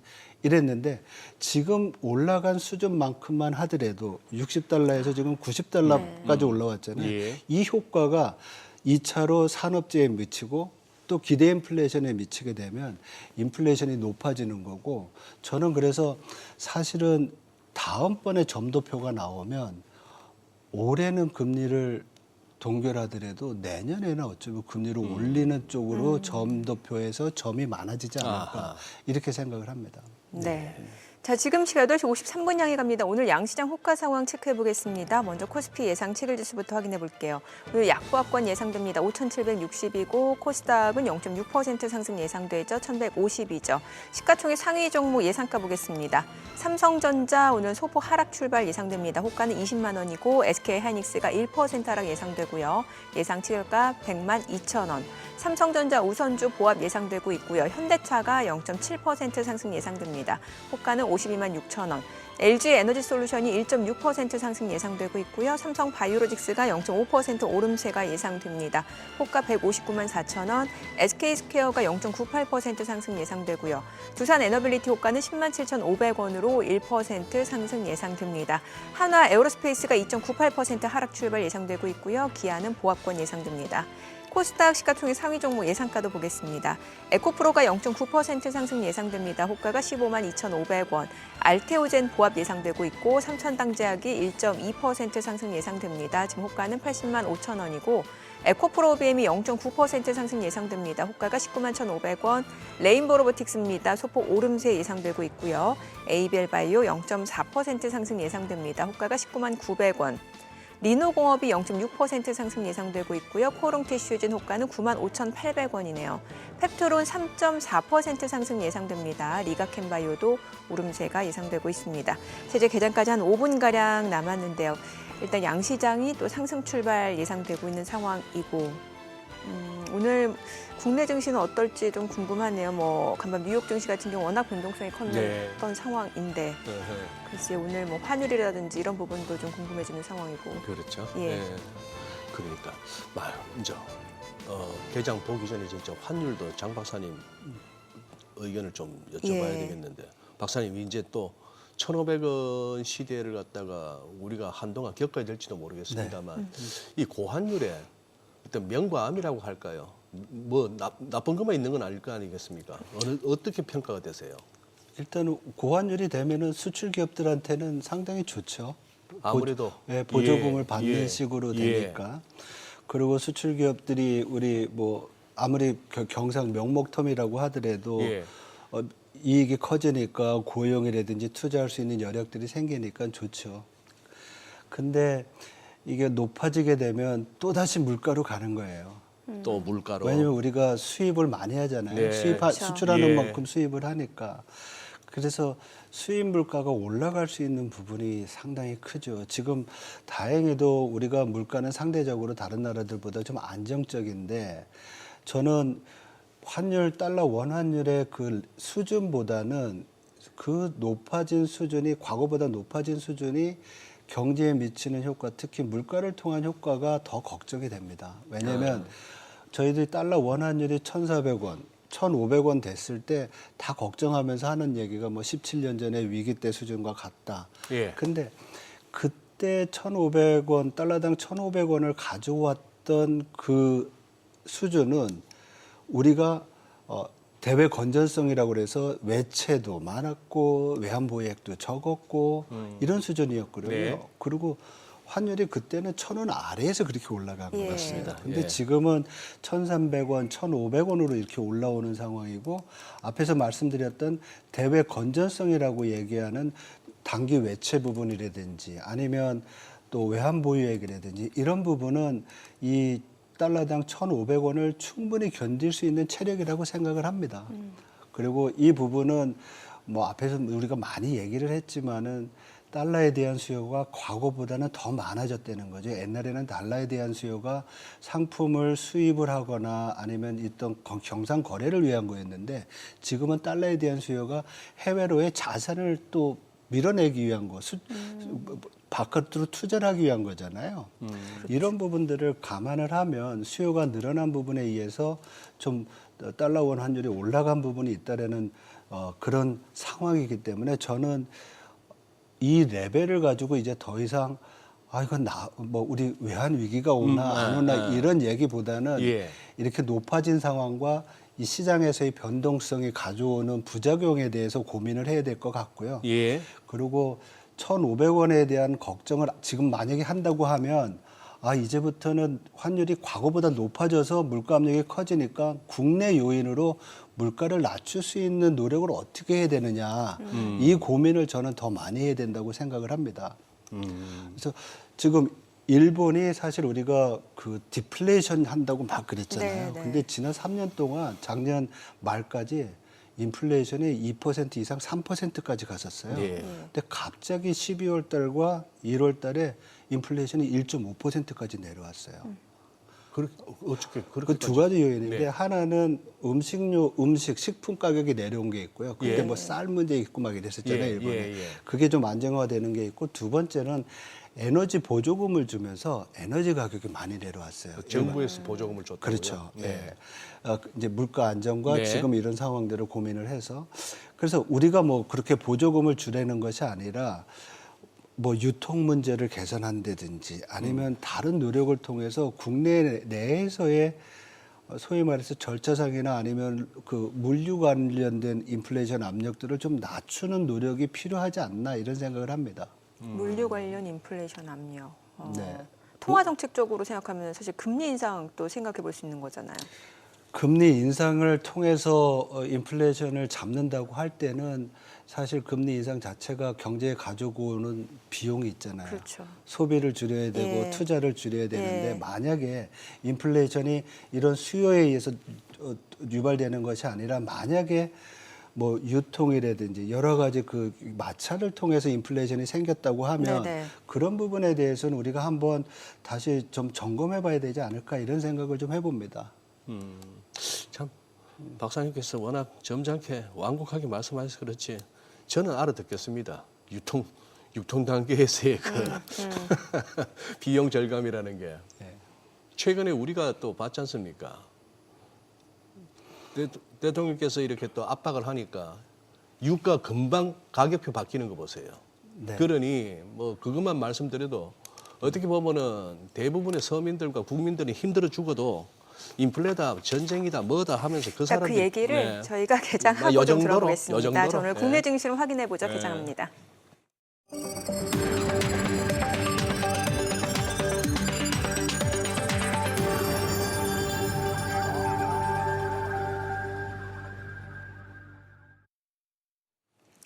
(3월 20일) 금요일 국내 증시 개장했습니다. 간밤 뉴욕 증시 장중 굉장히 출렁이는 모습이었고 하락 출발했다가 이제 이스라엘 네타냐후 총리 이란의 핵 능력을 제거했다, 조기 종전 가능성을 시사하면서 낙폭을 좀 줄이는가 싶더니 다시 또 하락으로 전환이 되면서 마무리가 된 상황이고 유가 출렁임도 굉장히 컸습니다. 이제 일단 WTI는 $96 수준에서 마무리가 된 상황이고 이 가운데 오늘 국내 증시 호가 흐름에서는 또 상승이 예상이 됐던 모습이고 최근에 또 반도체와 관련해서는 여전히 수요가 견조하다, 빅사이클이 예고된 상황이고요. 자, 양시장 상승 출발입니다. 지금 코스피가 0.9% 올라갑니다. 5,820, 그리고 코스닥도 0.9% 상승이죠. 1,153이고요. 시가총액 상위 종목 시초가 보겠습니다. 삼성전자 지금 20만 1,500원, 20만 2천 원 선, 그리고 SK하이닉스가 1% 상승으로 102만 4천 원, 삼성전자 우선주도 상승하고요. 현대차도 52만 5천 원, 52만 6천 원, 0.7% 올라가고 LG에너지솔루션이 1.7% 상승합니다. 37만 7,500원. 삼성바이오로직스도 0.9% 상승합니다. 160만 2천 원, SK스퀘어도 0.6% 올라가고요. 하나에어로스페이스는 2% 떨어집니다. 134만 7천 원. 두산에너빌리티가 좀 올라가네요. 10만 6,800원, 기아가 17만 1,700원으로 0.7% 올라갑니다. 코스닥 시가총액 상위 종목 시초가 보겠습니다. 지금 에코프로가 0.4% 상승합니다. 15만 1,900원이고 알테오젠이 0.6% 떨어지죠. 35만 7,500원. 에코프로비엠이 0.9% 상승 중입니다. 19만 2천 원, 1% 이상 올라가고요. 삼천당제약도 79만 8천 원으로 상승세입니다. 그리고 레인보로보틱스가 삼천당제약이 80만 1천 원. 그리고 레인보로보틱스가 0.5% 올라갑니다. 72만 2천 원이고 ABL바이오가 2% 상승합니다. 19만 4,800원. 그리고 리노공업은 좀 떨어지고요. 코오릉티슈진 1.3% 상승으로 9만 8,500원. 펩트론도 2% 강세입니다. 32만 5,500원. 리가캠바이오도 1% 상승 흐름 보여줍니다. 20만 2천 원에 거래되고 있습니다. 자, 오늘 시장에서 특징을 보여주는 섹터 종목 체크해 보겠습니다. 자, 오늘 장에서는 면역 항암제 쪽 흐름 좋아요. 앞서 보셨다시피 이제 오늘 근데 신규 상장한 종목이 있거든요. IM 바이오로직스 지금 300%. 그러니까 이제 공모가, 시초가 4배까지 올라간 겁니다. 10만 4천 원. 단숨에 이렇게 300%. 자, 앞타머사이언스도 지금 4% 상승세고 차바이오텍도 올라갑니다. 삼성 에피스홀딩스도 올라가고 리가캠바이오 올라가고 차바이오텍도 3% 상승세, 지아이노베이션도 3.28% 올라가고요. 매드팩토 2.6% 오름세, 그리고 카나프 테라퓨틱스도 3% 상승 46,800원 선, 이뮤논시아도 2.4% 상승세고요. 에이프릴바이오도 2.8% 올라갑니다. 오늘 바이오 쪽이 전반적으로 흐름이 좋습니다. 그리고 건설주도 좋아요. GS건설이 8% 상승합니다. 28,100원 선이고요. DLENC도 8% 상승으로 56,300원. 그리고 HDC 현대산업개발도 4% 올라가고요. 삼성물산도 1.7% 올라가고 대우건설도 4% 상승으로 16,870원. 그리고 현대건설은 지금 강보합권 움직임 보여주고 있습니다. 그리고 광통신 쪽도 움직임이 좋습니다. 지금 TMC가 18% 급등합니다. 23,200원. 그리고 RF머티리얼즈도 14% 급등 중이고 빛과전자도 9% 강세고요. 대한광통신도 2.4% 상승으로 7,570원. 그리고 RFHIC도 4% 상승세. 오이솔루션은 좀 떨어지고 있는 상황이고, 그러니까 광통신 쪽에서도 기존에 많이 올랐던 종목의 상승폭은 다소 제한적이고 못 올랐던 종목들 위주로 매수세가 유입되면서 빠르게 지금 상승폭을 늘려나가고 있는 모습이라 볼 수 있을 것 같고요. 또 강관업체 스틸파이프 쪽도 좋습니다. 휴스틸이 5.9% 상승 중이고요. KB의 동양철관도 4% 올라가고 하이스틸, 넥스틸도 좋습니다. 각각 2% 상승세입니다. 세아제강도 오름세고요. 자, 그리고 이제 에너지 쪽, 풍력에너지, 태양광 에너지 다 좋습니다. 풍력 쪽에서는 지금 SK 오션플랜트가 21% 급등합니다. 24,000원. 그리고 SK 이터닉스도 17% 급등하고요. CS 윈드, 금양 그린 파워도 각각 3%, 8% 강세 흐름 보여주고 있고 동국 SNC, 대명에너지, LS 머티리얼즈 다 좋습니다. 그리고 태양광 쪽도 좋다라는 말씀 드렸는데 태양광 쪽에서는 주성 엔지니어링이 15% 급등합니다. 7만 원 선을 넘어서고 있고요. OCI 홀딩스도 10% 급등합니다. 21만 9천 원. 한화솔루션도 53,800원으로 8% 강세입니다. HD 현대 에너지 솔루션도 6% 이상 올라가고 SDN, 신성 ENG까지 모두 강세 흐름을 보여주고 있습니다. 오늘은 뭐 바이오, 건설, 또 신재생 쪽 다 움직임이 좋네요. 정유까지도 흐름이 좋습니다. SK이노베이션, GS 다 좋습니다. 자, 수급성도 체크를 해보도록 하겠습니다. 오늘 유가증권 시장에서 개인 투자자 4,285억 원 순매수고요. 외국인은 3,447억 원 매도 우위, 기관도 900억 원 순매도입니다.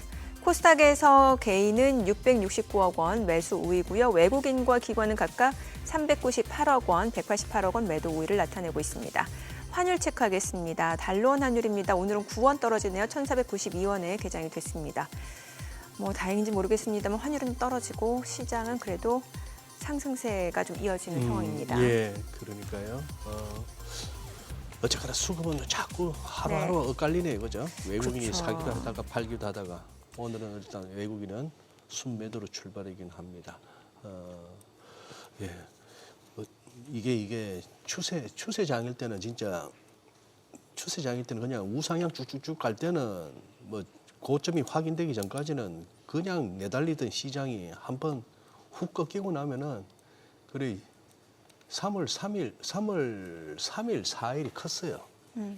그때 한번 툭 했던 게 크노니까 하긴 합니다. 근데 저 오늘 수급 쭉 보면서 그런 네. 생각을 해봤습니다. 네. 그러니까 개인 투자자들과 기관과 외국인의 그 매도 그게 갈리잖아요. 그렇죠. 그리고 네. 지금 소장님 말씀하신 대로 개인들이 지금 장이 좋다고 생각하니까 매수를 계속 네. 하고 있는데 이제 저는 경제 이코노미스트고 또 이제 시장의 어떤 포트폴리오의 흐름을 좀 본다고 하면 네. 사실 거기에는 하나의 기준이 있어야 되잖아요. 예. 그런 기준이 있고 이렇게 시장을 볼 때 위험 회피 성향을 가져오는 여러 가지 이슈들, 그러니까 좀 포지션을 줄이거나 손절을 하거나 아니면 더 사든다든지 이런 기준이 있어야 되는데 지금 같은 경우에는 그런 부분이 좀 불명확한 것 같아요. 그러니까 외국인은 왜 자꾸 파는지, 기관들은 왜 지금 사다가 파는 거로 돌아섰는지 네. 여기에 대해서는 좀 우리가 지금 시장이 잘 가는 것도 좋지만 소장님 말씀하신 대로 어느 시점에서 한번 조정이 있을 때 비용이 되게 클 수 있잖아요. 네. 그래서 저는 그런 부분에 대해서도 좀 관리가 필요하지 않나 이런 생각을 좀 해봅니다. 그러니까 지금 다 좋으니까 다 좋은 거라고 얘기를 하는데 지금 뭐 주위 사람들이랑 많이 만나서 얘기를 하다 보면 하는 얘기가 이러다 큰 거 한번 조정 오면 어떡할까라는 얘기 많이 하거든요. 그러니까 포지션을 계속 늘려가는 게 좋은 건지 아니면 네. 이렇게 늘렸다 줄였다 하면서 소위 말해서 리밸런싱을 한다든지 뭐 여러 가지 방법들이 있는데 근데 그런 점이 좀 아쉽지 않나 이런 생각을 합니다. 제가 뭐 머니쇼 진행자로서 저도 신기한 게 박사님, 네. 뭐 우리 정민 앵커가 이제 멱살 잡고 끌고 갑니다만 이 프로그램을 저는 옆에서 맨날 시청자분들 특히나 투자하시는 시청자분들의 이 속을 상하게 하는 말을 많이 하거든요. 그런데 우리 박사님도 마찬가지시거든요. 왜냐? 지금 정권사에 안 계시지 않습니까? 네네. 남의 돈 받아서 돈 굴리시는 분이 아니지 않습니까? 그렇죠. 지표를 보시고 정확하게 그러하지 않습니까? 네네. 머리 허연 둘이 나와갖고 아침부터 지금 이 와중에 오늘 그 와중에 좀 갈만한 업종이나 종목 좀 얘기해 주면 좋겠는데 이런 그걸 하는데도 불구하고 저는 보시는 분들이 아직도 많다는 게 저는 신기합니다. 네네. 더 사실 좋을 때 이런 말씀을 듣고 싶어 하시죠. 대책을 세워야 되니까. 그리고 한쪽에서 막 좋다고 그럴 때 이런 밸런스를 맞춰주는 게 되게 중요한 것 같습니다. 저는 또 차트쟁이로서 예. 이거 뭐 다음 주 아마 월요일날 머리쇼 오후에 제가 한번 보여드릴 기회는 있을 것 같은데 지난 3월 3일, 4일 날 이틀에 걸친 폭락 이후 지금 그 이후의 흐름이 이게 제가 경험하고 책을 통해서 보았던 그리고 경험했던 그걸로는 이게 바닥 짚고 올라가는 그림이 아니에요. 예, 많이 다르다고 그러더라고요. 예, 소위 말하는 이 상승 쐐기형인데 네. 이게 쿵 떨어진 이후에 쐐기형, 깃발형 이런 것들이 조금은 찝찝합니다. 뭐 그런 상황이라서 여기서 마냥 우리 바닥 봤습니다. 이제 종전 기대감이 커지면서 뭐 유가도 하락하고요. 뭐 이렇게 막 그거 하다가는 뭐 그런 얘기는 딴 데서도 많이 하니까 네. 저희 비즈에서는 좀 머니쇼에서는 좀 균형을 갖추셨으면 하는데 오늘 뭐 정민 앵커는 불만이시겠지만 저는 오늘 저요? 박사님 나와주신 거 고맙습니다. 아니, 소장님 저를 자꾸 이제 한 방향으로 몰고 가시는데 아니에요. 저는 그렇게 시장 흐름에 대해서 뭐 불만이고 막 시장이 좋다고 해서 항상 좋고 이런 것도 아니기 때문에 예, 그렇습니다. 인정. 예. 왜냐면은 뭐 그래요. 뭐 좀 균형감 있게 시장이 올라가야 되고 또 이유 있는 상승이어야 되고 이제 그런 거는 아마 많은 분들이 이제 공감을 그럼요. 하실 거고 다만 이제 개인 투자자들의 매수세에 대해서 제가 조금 이제 굳이 이제 생각을 해보자면 그런 거예요. 지금 금융 시스템이 가져다주는 허무주의가 있어요, 사실. 그러니까 뭔가 예전 이제 금융 허무주의. 예, 뭐냐면은 뭐 저축만 해서 자산을 불려갈 수 있는 시대도 지났고 예, 그러다 보니까 뭔가 주식 시장에서 좀 수익을 기대하는 부분이 있기 때문에 그런 이게 젊은 세대들의 이제 주식 투자 참여율은 그렇게 늘어나는 것 같고 또 이제 나이가 있으신 분들 어느 정도 자산이 있으신 분들은 사실 뭐 지금 그렇잖아요. 이게 현금 가치가 떨어진다라고 하는데 어딘가에는 투자를 해야 되겠고 그런 측면에서 이제 그 고객 예탁금도 늘어나는 게 아닌가 이런 생각도 들고 저는 그런 생각을 해봅니다. 그렇죠. 수요가 있으니까 가격은 올라가는 건 예. 맞죠. 맞는데 문제는 우리가 주식의 그 기본적인 주가의 개념은 기업의 미래 현금 흐름을 현재에 과체한 건데 예. 기업들의 현금 흐름이 지금 우리가 열광하는 것만큼 주식 주가로서 보여주는 것만큼 기대를 맞출 수 있는지에 대해서는 되게 냉철하게 평가할 필요가 있는 거죠. 그 반도체는 그래도 조금 다르게 봐야 그렇죠. 되는 거 아니에요? 반도체는 삼성전자, SK하이닉스에 네, 대해서. 그래서 여기서 예외가 되는 부분이 있다고 하면 진짜 슈퍼사이클이 온 반도체라든지 뭐 지금 많이 얘기하는 뭐 버블로는 있지만 AI 관련된 예. 거, 새로운 산업. 이래서 종목단별로 봤을 때는 그런 건 있지만은 그래도 아주 너무 모든 섹터에 대한 낙관적 안 하시겠지만 거기에 대해서 좀 조심하자는 말씀입니다. 네. 박사님 보시기에 지금 이제 코스닥을 좀 활성화 내지는 이쪽을 좀 띄우려는 어떤 그게 분위기가 느껴집니다. 네. 그저께 이제 자본시장 활성화 간담회도 있었고요. 네. 지금 나온 대책이나 대책에 대한 어떤 그 효과 정도는 어떻게 보고 있어요? 굉장히 바람직하다고 보고 있고요. 네. 그리고 사실 우리 투자자들이 기업을 평가할 수 있는 여러 가지 정보들이 필요하고 네. 그게 불가능하니까 지금 성장 사다리에서 코넥스, 코스닥 2부, 1부 이렇게 나눈 거잖아요. 그런 어떤 기준을 준다고 하면 자기의 그 위험 선호 성향에 따라서 각각에 맞춰서 투자할 수 있는 기준이 생긴다고 하니까 저는 바람직한 방법이라고 생각을 합니다. 예. 네, 바람직한 방법이다. 바람직한 방법이다. 그 뭔가 시장이 이제 소장님 말씀하신 그 3월 4일 그 이틀간의 이제 폭락 이후에 약간의 조금 온도가 좀 변하고 있거나 아니면 좀 기류가 변하고 있다. 저희가 이렇게 보면 되는 건가요? 확실하게? 저는 일단은 전쟁 관련된 이슈고 시장에 어제 뭐 미국 시장이 아주 전적으로 보여줬는데 예. 그게 유가 향방과 주가의 그 향방이 거의 같이 움직인 거잖아요. 예. 근데 전쟁에 대한 불확실성이 있다고 하면 변동성 장세는 좀 가지고 좀 일정 기간 봐야 되지 않나 이런 생각을 합니다. 굉장히 조심스럽습니다. 그러니까 뭔가 시장 자체가 좀 추세적으로 올라가기보다는 네. 약간의 조금 상단과 하단이 막힌 구간에서 그렇죠. 이렇게 그리고 움직일 수 지금 있다. 보는 것처럼 종목별로 예. 섹터별로 예. 오르락 내리락 하면서 그 밴드를 맞춰주고 있지 않을까 이런 생각을 합니다. 가시기 전에 우리 출연자분들한테 또 경각심을 좀 일깨워주는 의미에서 좀 해주실 말씀 있으면 좀 해주세요. 예, 일단 시장은 경제 펀더멘탈에 기초를 해야 되는 거고요. 그리고 미국 시장에 대한 뭐 주가에 대한 긍정적인 전망은 아직까지 유지가 되고 있습니다. 그렇지만 말씀드린 대로 시장에서 가장 중요한 가격인 금리에 대한 우려는 우리가 분명히 가지고 가야 되는 부분이고요. 이 부분에 대해서 여러분들이 시장을 전망하실 때 많이 참고하셔야 될 것 같습니다. 장기 금리의 향방에 대해서. 네. 오늘 내용 여기까지 듣겠습니다. 잘 들었습니다. 고맙습니다.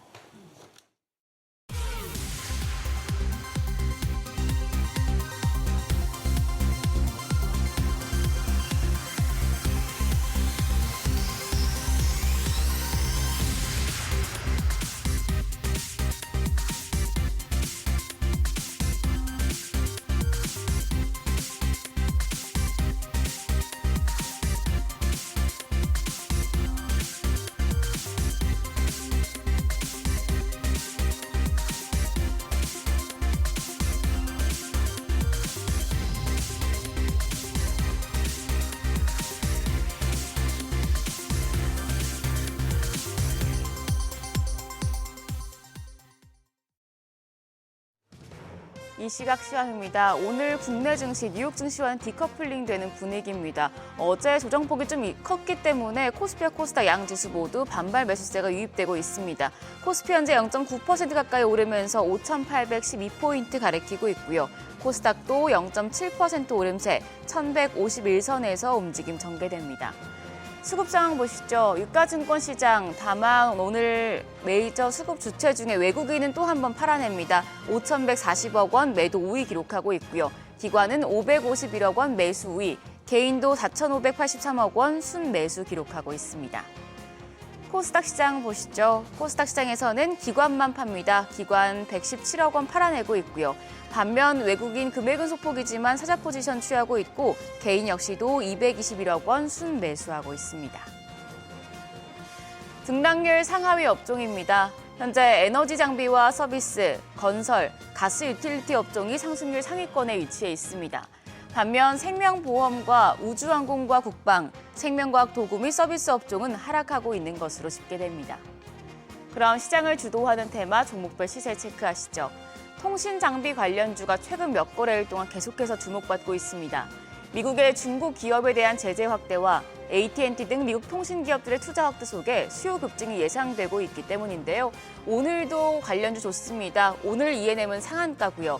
우리로가 16.8% 오름세로 2,435원, RF 머티리얼즈가 16.5% 강세로 현재 거래가 7,500원입니다. TMC도 두 자릿수대 상승률 기록하고 있습니다. 10.8% 강세, 거래가 21,700원이고요. 다산 네트워크스까지도 12.2% 가까이 오르며 4,850원대에서 거래되고 있습니다.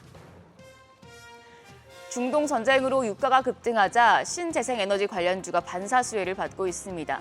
에너지 안보에 대한 관심이 커지면서 수입에 의존해야 하는 화석연료를 대체할 신재생에너지 관련 기업으로 투자자들의 관심이 쏠리고 있는 분위기인데요. 일단 풍력에너지 쪽입니다. 이쪽에서는 SK오션플랜트가 26% 시세 분출하면서 거래가 24,800원이고요. SK이터닉스가 19% 급등하며 63,900원, 그리고 동국 SNC가 12.8% 오름세로 2,510원대 거래되고 있습니다. 대명에너지도 11.3% 강세로 23,050원대고요. 유니슨까지 17% 가까이 올라갑니다. 다음은 태양광 에너지입니다. 이쪽에서는 캐리가 23.5% 시세 분출 중이고 두성 엔지니어링이 15.6% 강세로 현재 거래가 72,200원입니다. 하나솔루션도 8.3% 상승 중입니다. 53,900원. OCI홀딩스가 12.5% 급등하며 현재 거래가 223,500원이고요. S에너지까지도 9.3% 강세 기록하고 있습니다. 다음으로 오늘 면역항암제 관련주 신규 상장한 종목이 테마의 상승을 주도하고 있습니다. 자가 면역질환 항체 치료제 전문 기업인 IM바이오로직스, 공모가 4배로 상승하는 이른바 따따블에 성공했습니다. 104,000원 기록했고요. 이 외에는 매드팩토가 2.3% 강세로 5,420원, 카나프 테라퓨틱스가 5.8% 오름세로 현재 거래가 48,000원으로 집계됩니다. 이 외에 에이프릴 바이오와 차 바이오텍도 2.2% 강세 기록하고 있습니다. 오늘 국내 증시 반등합니다. 일단 환율이 급락 출발했는데 오늘도 팔아내고 있는 외국인의 매도세를 진정시킬 수 있을지, 그래서 장중에 지수 상승세를 더 키울 수 있을지 지켜보셔야겠습니다. 지금까지 시장 상황 전해드렸습니다.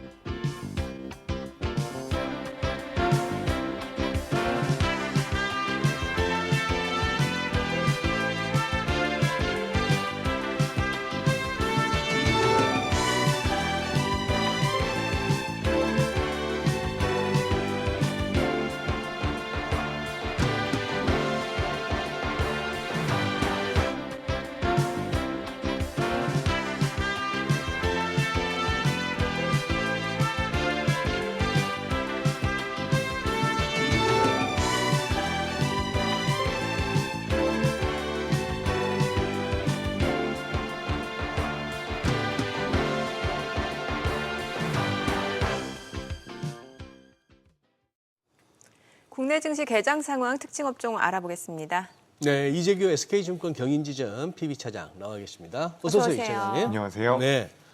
지금 뭐 줄렁줄렁거리네요, 지금. 오후에 가서 이게 플러스로 끝날지 마이너스 끝날지도 지금으로서는 좀 그거한데. 어떻게 보세요, 지금? 네, 뭐 지금 우리나라 시장 같은 경우는 음봉이 좀 나오고 있는 상황인데 어쨌든 뭐 어제 장 마감될 때만 하더라도 우리나라 시장에 대한 그런 불안감이 좀 더 컸던 것 같거든요. 장 마감 무렵에. 예, 어제 장 마감 무렵에 뭐 네. 해외 증시 같은 경우도 안정적인 모습을 보인다라기보다는 전반적으로 어제는 좀 약했잖아요. 예. 그래서 이제 우리나라 시장이 다시 한번 주가가 꺾이지 않을까는 우려감이 좀 있었는데 저는 잘 마무리가 됐다. 그러니까 미증시가 잘 마무리가 됐고요. 이제 우리나라 시장 같은 경우도 현재는 음봉이 나오고 있지만 크게 부담스러운 상황은 아니라고 개인적으로 생각을 하고 있습니다. 저는 지난주 같은 경우가 오히려 더 부담스러운 자리였다라고 생각을 하거든요. 네. 지난주? 지난주 같은 경우는 우리나라 이제 제가 기술적으로 뭐 소장님께서도 잘 아시겠지만 기술적으로 우리나라 시장 같은 경우는 20일 이동평균선 하단에 놓여 있었던 상황이기 예. 때문에 예. 추세가 온전하게 돌아서 있다라고 판단하기가 좀 어려웠었거든요. 예. 그렇기 때문에 지난주가 오히려 저는 좀 더 경계를 했어야 되는 시점이었다라고 생각을 하고요. 이번 주 이제 화요일과 수요일에 20일 이동평균선 위로 딱 올라와 주는 모습이 나왔거든요. 그래서 우리가 이걸 기술적으로 분석을 하기 때문에 또 이 혹자들은 기술적으로 분석하는 게 뭐가 그렇게 의미가 있냐, 맞느냐 이런 의견들도 많이 주는데 실제로 종합주가 지수 같은 경우는 기술적 분석이 잘 맞아떨어지는 경우가 많이 있거든요. 그래서 그런 관점으로 본다면 오히려 저는 이번 주 수요일부터는 우리 시장이 어떻게 보면 매매하시기나 투자하시기는 좀 더 편한 그런 구간으로 들어왔다라고 생각을 하기 때문에 갑자기 지정학적 리스크가 우리가 예상하지 못했던 쪽으로 튀면서 유가가 너무 큰 변동성을 보이고 환율이 갑자기 올라가는 게 아니라고 한다면 전 여기서부터는 우리나라 시장이 그래도 좀 더 안정적으로 우상향을 할 수 있지 않을까 이렇게 판단이 돼서 시장에 대해서는 긍정적으로 좀 보여지고요. 오늘 뭐 건설주라든지 원전주라든지 에너지 쪽이라든지 그동안 살짝 눌렸었던 종목군들도 조금씩 올라오고 있고 그동안 강세로 보였었던 뭐 SK 이터닉스 같은 이런 ESS 쪽에 관련되어 있는 에너지 기업들, 종합 에너지 기업이라고 저는 표현을 하고 있는데 예. 이런 기업들 같은 경우도 계속해서 좋은 모습이 나오고 있는 것 같습니다. 아니 그런데 이제 그동안의 시장은 보면은 뭔가 삼성전자, SK하이닉스 이 두 종목 위주로 좀 시장을 이끌었던 상황인 것 같은데 오늘은 보니까 오히려 이 두 종목이 좀 쉬어가고 좀 다른 쪽으로 좀 매수세가 조금 퍼지고 있는 모습인데 사실 간밤 뉴욕 증시 보면은 뭐 샌디스크도 그렇고 괜찮았잖아요. 네. 예, 이거 어떻게 해석을 해야 되는 거예요?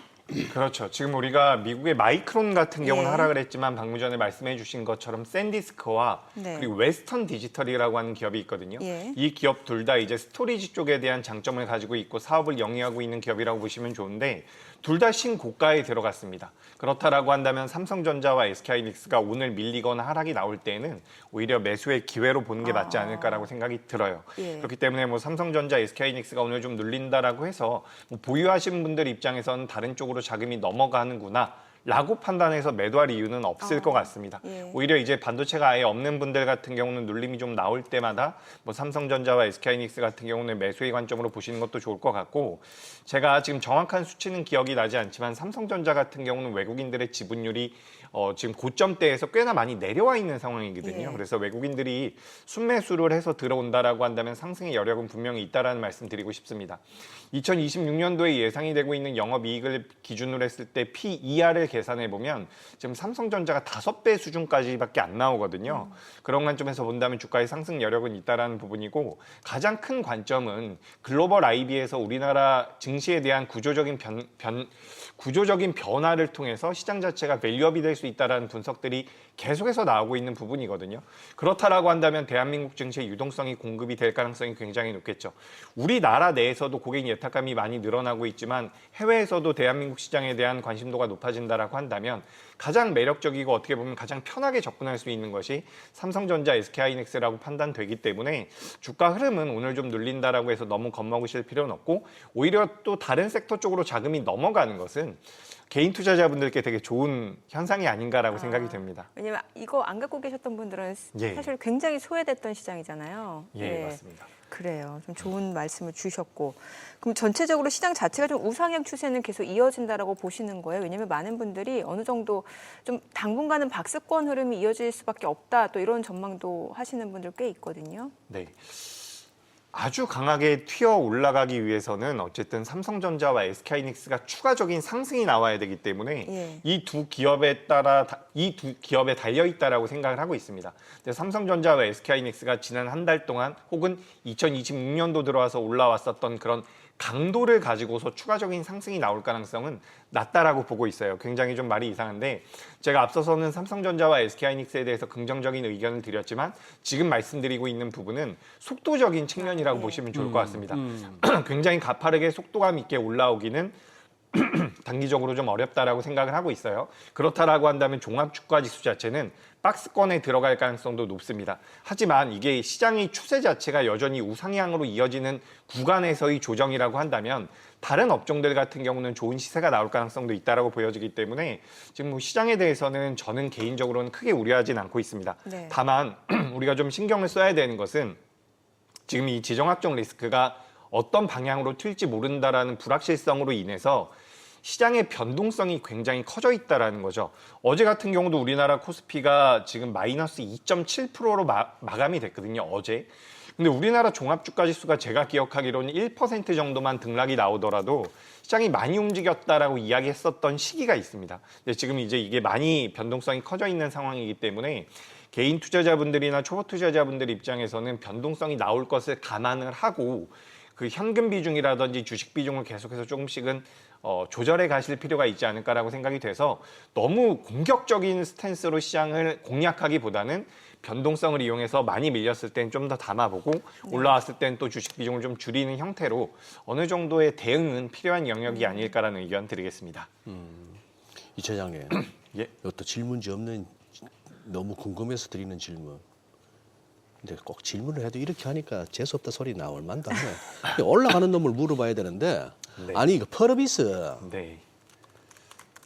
이틀 전에 6만 5천 원 종가가 어제 4만 6천 원으로 마치고 오늘도 지금 이거 4만 2천 원, 4만 천 얼마 이러고 있는데 아니, 이러면 날벼락이잖아요. 뿐만 아니라 뭐 크래프톤도 그렇고 위메이드도 그렇고 이 장에서 어떻게 게임주들은 이렇습니까? 게임주들 네. 일단 펄어비스에 대해서 펄어비스, 말씀드려보자면 네. 붉은 사막이 이제 상장한 이후부터 계속해서 기대감이 있었던 붉은 여우도 있지 않나요?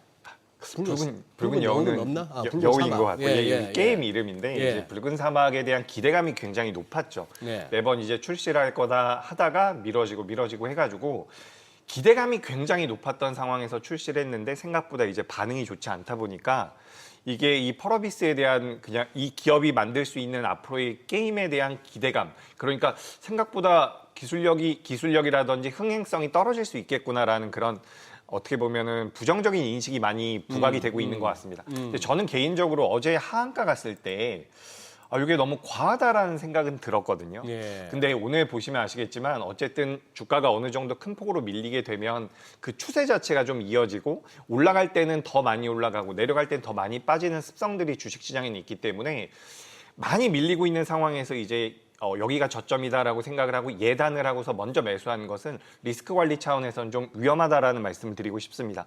그래서 오늘 밀려 내려온 것까지 어제 하한가와 오늘 밀려 내려온 것까지 고려를 하면 저는 과하게 밀렸다라고 생각을 하는데 네. 저는 그런 거예요. 지금 만약에 너 삼성전자 살래, 펄어비스 살래라고 한다면 네. 저는 삼성전자가 나을 가능성이 높다라는 거죠. 그러니까 펄어비스라는 기업만 본다라고 하면 단기적으로 낙폭이 크기 때문에 우리가 관심을 가져볼 만하지만 주식시장에는 굉장히 많은 종목들이 상장되어 있습니다. 뭐 에너지 기업들도 있고요, 조선 기업들도 있기 때문에 지금 만약에 내가 신규 매수를 고려해 본다라고 한다면 다른 쪽을 보시는 게 좀 더 맞지 않을까라는 말씀 드리고 싶고요.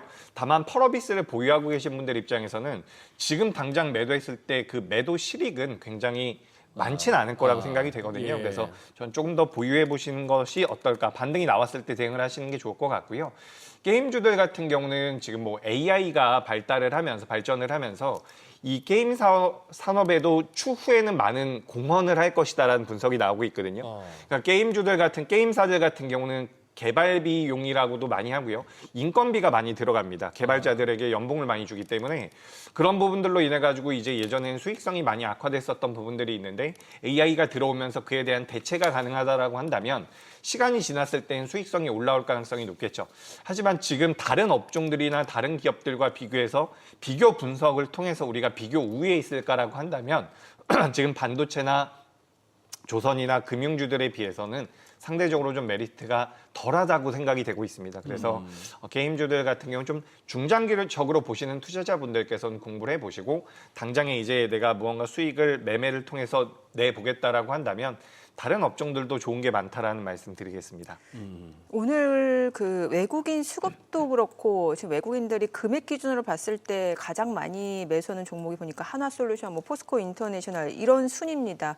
그리고 또 시장에서 지금 상승을 나타내는 종목들도 이렇게 뭐 에너지 쪽, 뭐 풍력이라든지 신재생 쪽도 그렇고 아니면은 그러니까 뭔가 이번에 그 이란 이스라엘 전쟁으로 인해서 에너지 안보라는 이슈가 굉장히 지금 중요하다라는 걸 다시 한번 인식을 하고 있어서 이게 시장에도 좀 반영이 되는 것 같은데 혹시 우리 투자자분들도 이쪽으로 좀 관심을 가지면서 좀 전략을 세워보는 건 어떨까 좀 궁금하네요. 네, 이게 전쟁이 처음 딱 발발하고 나서 관련돼서 이제 에너지 안보 쪽이 시장에서 부각이 많이 됐을 때 SK 이터닉스라든지 몇몇 기업들이 변동성을 굉장히 잘 보였습니다. 네. 한화솔루션도 마찬가지고요. 물론 한화솔루션 같은 경우는 스페이스X에 대한 모멘텀을 우주항공 쪽에서 받으면서 우주에 올라가서 태양광 패널이 필요하다라는 내용들이 붙으면서 주가의 변동성이 먼저 나왔었지만 그다음에 이제 에너지 안보로 엮이면서 전체적으로 지금 변동 상황이 상방으로 만들어지고 있거든요. 근데 당시에 많은 전문가들이나 투자자분들이 그런 생각을 했어요.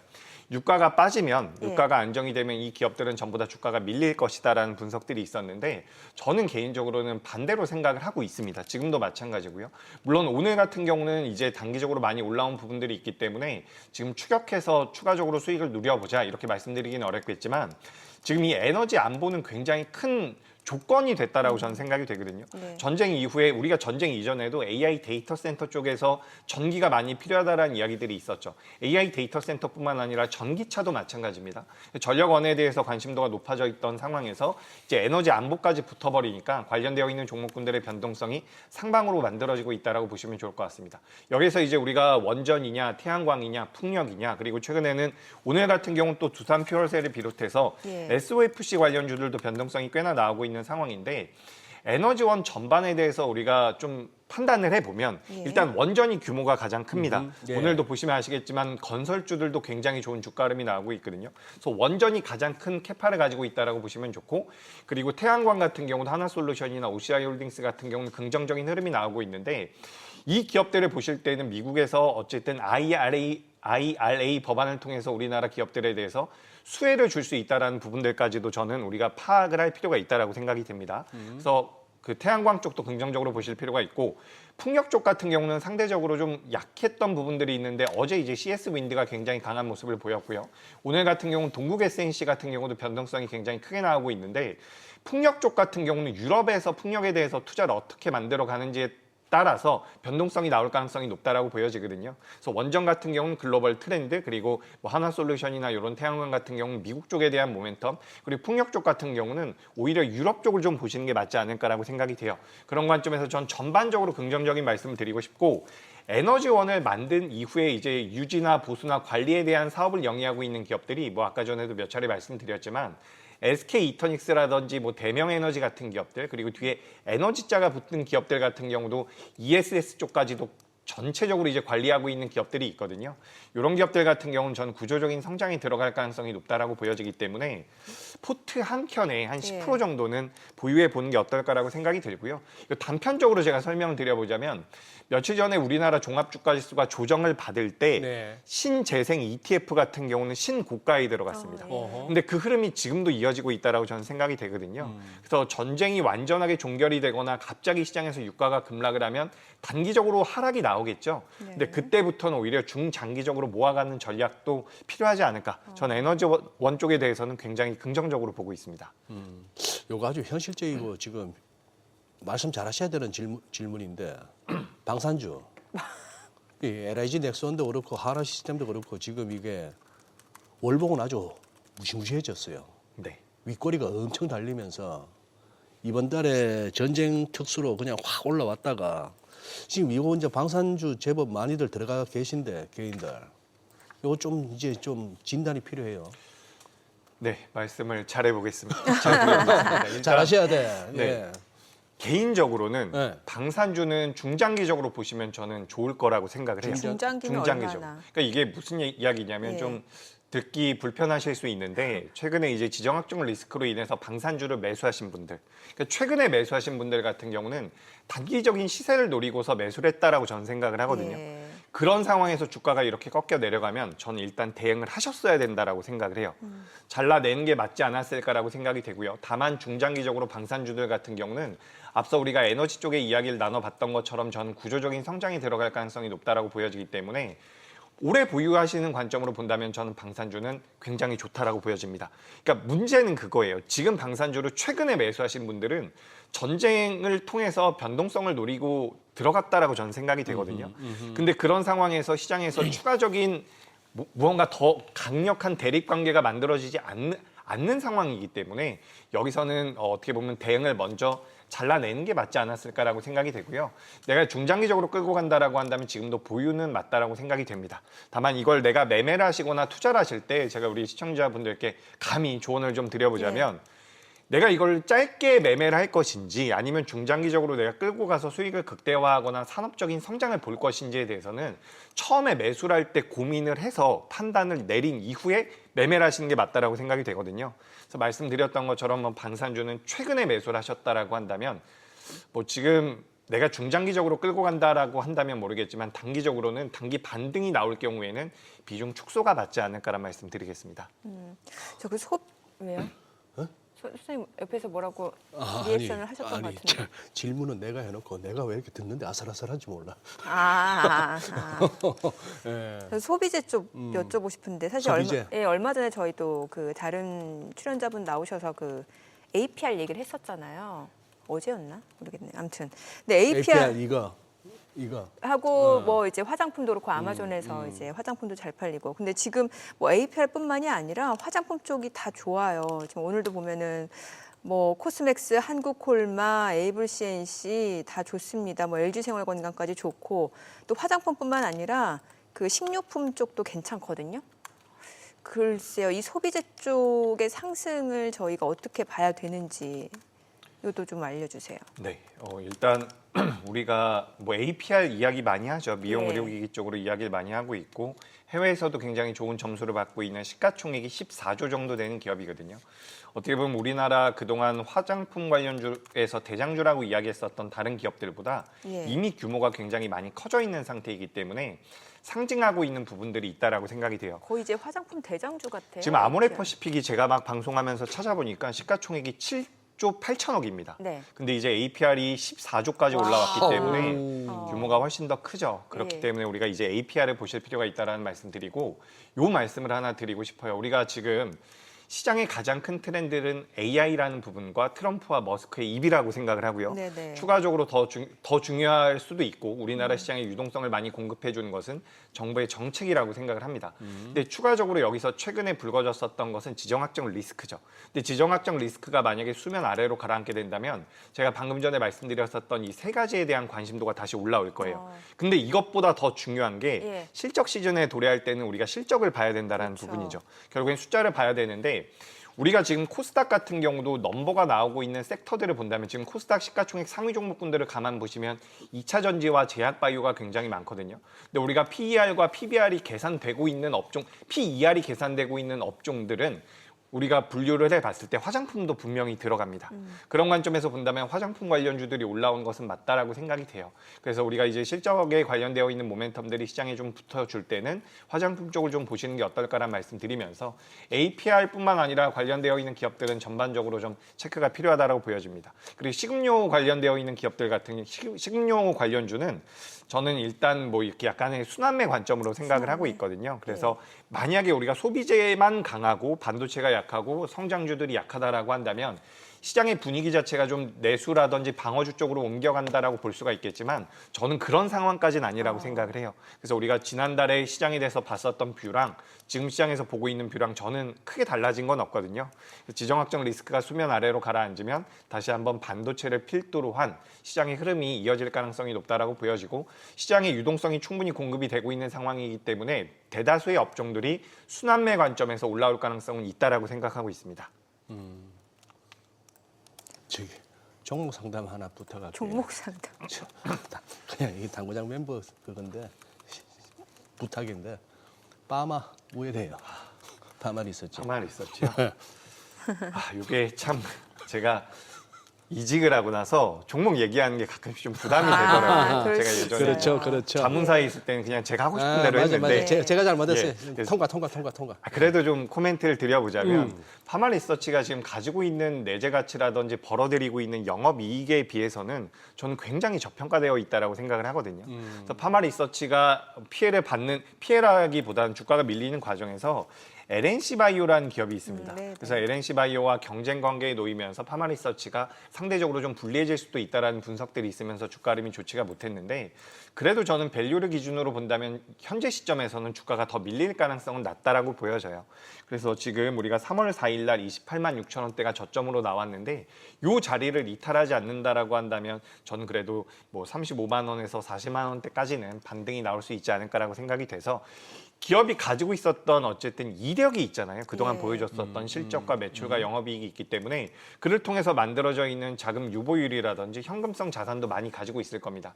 그 자산을 이용한다라고 한다면 이렇게까지 주가가 밀린 상태에서 더 밀릴 가능성은 저는 낮다라고 보여지기 때문에 좀 파마리서치 같은 경우는 보유하신 분들은 조금 더 보유해 보시는 것도 괜찮지 않을까라는 말씀 드리겠습니다. 근데 하이브 같은 경우는 지금 오늘 같은 날은 그래도 기대감으로 좀 가져야 되는 거 아니에요? 내일 내일 아닙니까 광화문? 네, 제가 예. 광화문에 요즘에 가끔 가는데 네. 방송이 있어서 가는데 예. 거기 막 엄청나게 준비를 열심히 하고 글쎄, 있더라고요. 네. 근데 일단 뭐 하이브뿐만 아니라 우리가 기본적으로 이벤트가 딱 시작이 되면 이벤트 소멸로 작용되는 경우가 굉장히 많죠. 그래서 하이브 같은 경우는 우리가 뭐 방탄소년단이 공연을 하면서 올해 연간 매출을 1조 넘게 만들 것이다라고 분석이 되고 있거든요. 굉장한 수치이긴 한데 어느 정도 반영이 돼 있고 가만 살펴보시면 지금 YG 엔터라든지 JYP 엔터 같은 경우는 주가 흐름이 굉장히 안 좋습니다. 그러니까 굉장히 안 좋다라는 게 어떻게 보면 우리나라 종합 주가 지수 대비해서 혹은 하이브 대비해서 주가 흐름이 안 좋다라는 거거든요. 근데 여기서 우리가 생각을 해볼 부분은 하이브는 상대적으로 주가 흐름이 굉장히 좋았다라는 거죠. 그러니까 주가가 이미 좀 반영이 돼 있다라고 저는 보시는 게 맞지 않을까라고 생각이 돼서 만약에 여기서 뭐 이번에 공연을 목표로 해서 매수를 한다라는 것은 저는 이미 좀 늦었다라는 말씀을 드리고 싶고요. 오히려 여기서 조정을 좀 받을 때 방탄소년단의 공연 성과라든지 반응이 굉장히 폭발적이거나 좋았을 때 그때는 그때부터 다시 한번 매수 관점으로 보시는 게 맞지 않을까라고 생각이 돼요.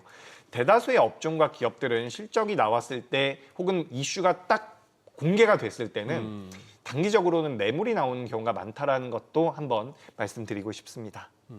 네. 그 코스닥 1부 리그제, 2부 리그제 사실 저희 어제 설명 들었는데 너무 후루룩 지나간 느낌이어서 제가 좀 잘 모르겠거든요. 이거 좀 알려주세요. 네, 저도 정확히는 잘 모르겠습니다. 뭐 이제 잘 안 1부, 와닿아요. 2부 예. 그러니까 우리가 뭐 축구 경기 같은 경우도 축구 1부 리그가 있고 예. 2부 리그가 있는 것처럼 이렇게 좀 기업들에 대한 가치나 밸류들을 평가를 해가지고 반영을 하겠다라는 부분인데 저는 개인적으로는 양극화가 굉장히 심화되지 않을까라는 생각이 들거든요. 네. 그래서 자금이 들어올 수 있는 쪽에 편입되고 있는 일부 쪽에 뭐 지금 화면에도 가정 프리미엄이라고 되어 있는데 이쪽 같은 경우는 자금이 많이 들어오면서 주가가 많이 올라올 수 있지만 또 스탠다드라든지 그 밑에 관리군에 포함되고 있는 기업들 같은 경우는 자금이 아예 멈출 가능성이 있다라고 보여지거든요. 우리가 기본적으로 주식시장 같은 경우는 기업들이 자금을 유치하기 위해서 저는 있다라고 생각을 하고 있는 부분이 있어가지고 그런 부분들을 고려해 본다면 어쨌든 정책적으로 제도적으로 완전히 소외되는 쪽은 없도록 만들어야 되는 게 아닌가라고 생각이 됩니다. 그리고 추가적으로 최근에 뭐 플러스 2결제일이라고 우리가 주식 투자하시는 분들 많이 이야기를 하죠. 수요일 날 매도라면 내가 금요일 날 인출할 수 있는 이런 제도적인 부분들이 있는데 이걸 플러스 1일로 이제 교체하겠다, 이제 제도적으로 정책적으로 바꾸겠다라는 부분들은 저는 또 거기에 대해서는 또 긍정적인 생각들이 들거든요. 그래서 지금 제도적으로 어쨌든 시장을 부양하기 위한 여러 가지 정책들이 나오고 있기 때문에 이 방향성 자체는 저는 굉장히 좋다라고 생각하고 있습니다. 제가 그냥 뭐 제 일감으로 떠오르는 건 2부 리그로 분류되는 종목들 가지고 마바라들 리딩방 엄청 장사 잘 될 것 같아요. 그거는 뭐 회원들만 갖고도 상한가 막 바로 만들 수 있는 그런 종목들이 수두룩 할 거니까 굴락. 예. 그쪽에서 대박 나올 수도 있겠다. 갑자기 굴락. 아니 그래서 이제 오늘 또 주말 앞둔 금요일인데 어떤 전략이 좋은지 좀 다시 한번 좀 정리해서 알려주세요. 저희가 뭐 너무 우후죽순으로 여쭤봐가지고. 네.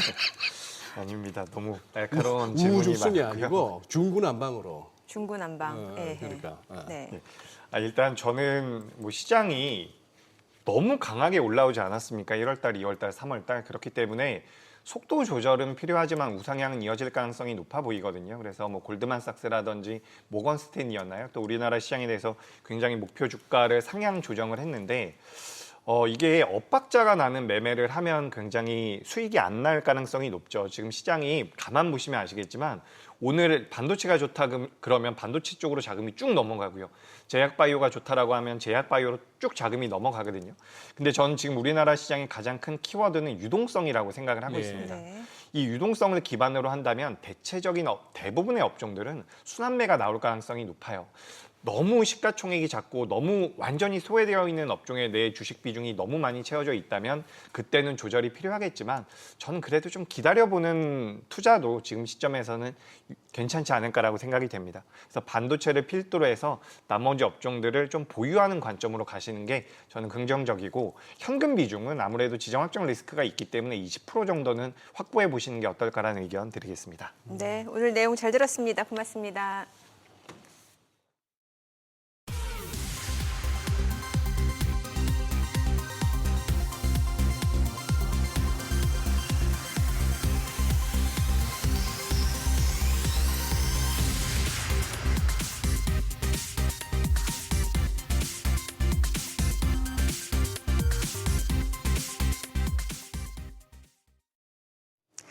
오늘 수급적으로 보니까 개인 기관 순매수고 외국인은 여전히 순매도입니다. 코스피, 코스닥 양시장 그래도 상승세 좀 유지가 되고 있는 모습이고요. 네, 자꾸 니케이 시세 보는데 안 움직이길래 뭔가 싶었더니 오늘 춘분이라고 일본 노네요. 이제 내일부터는 또 이제 낮이 밤보다 길어집니다. 이번 한 주도 뭐 주섬주섬 할 때 어지럽게 할 때마다 또 정리 잘해 주셔서 고마워요, 정리니까. 갑자기요?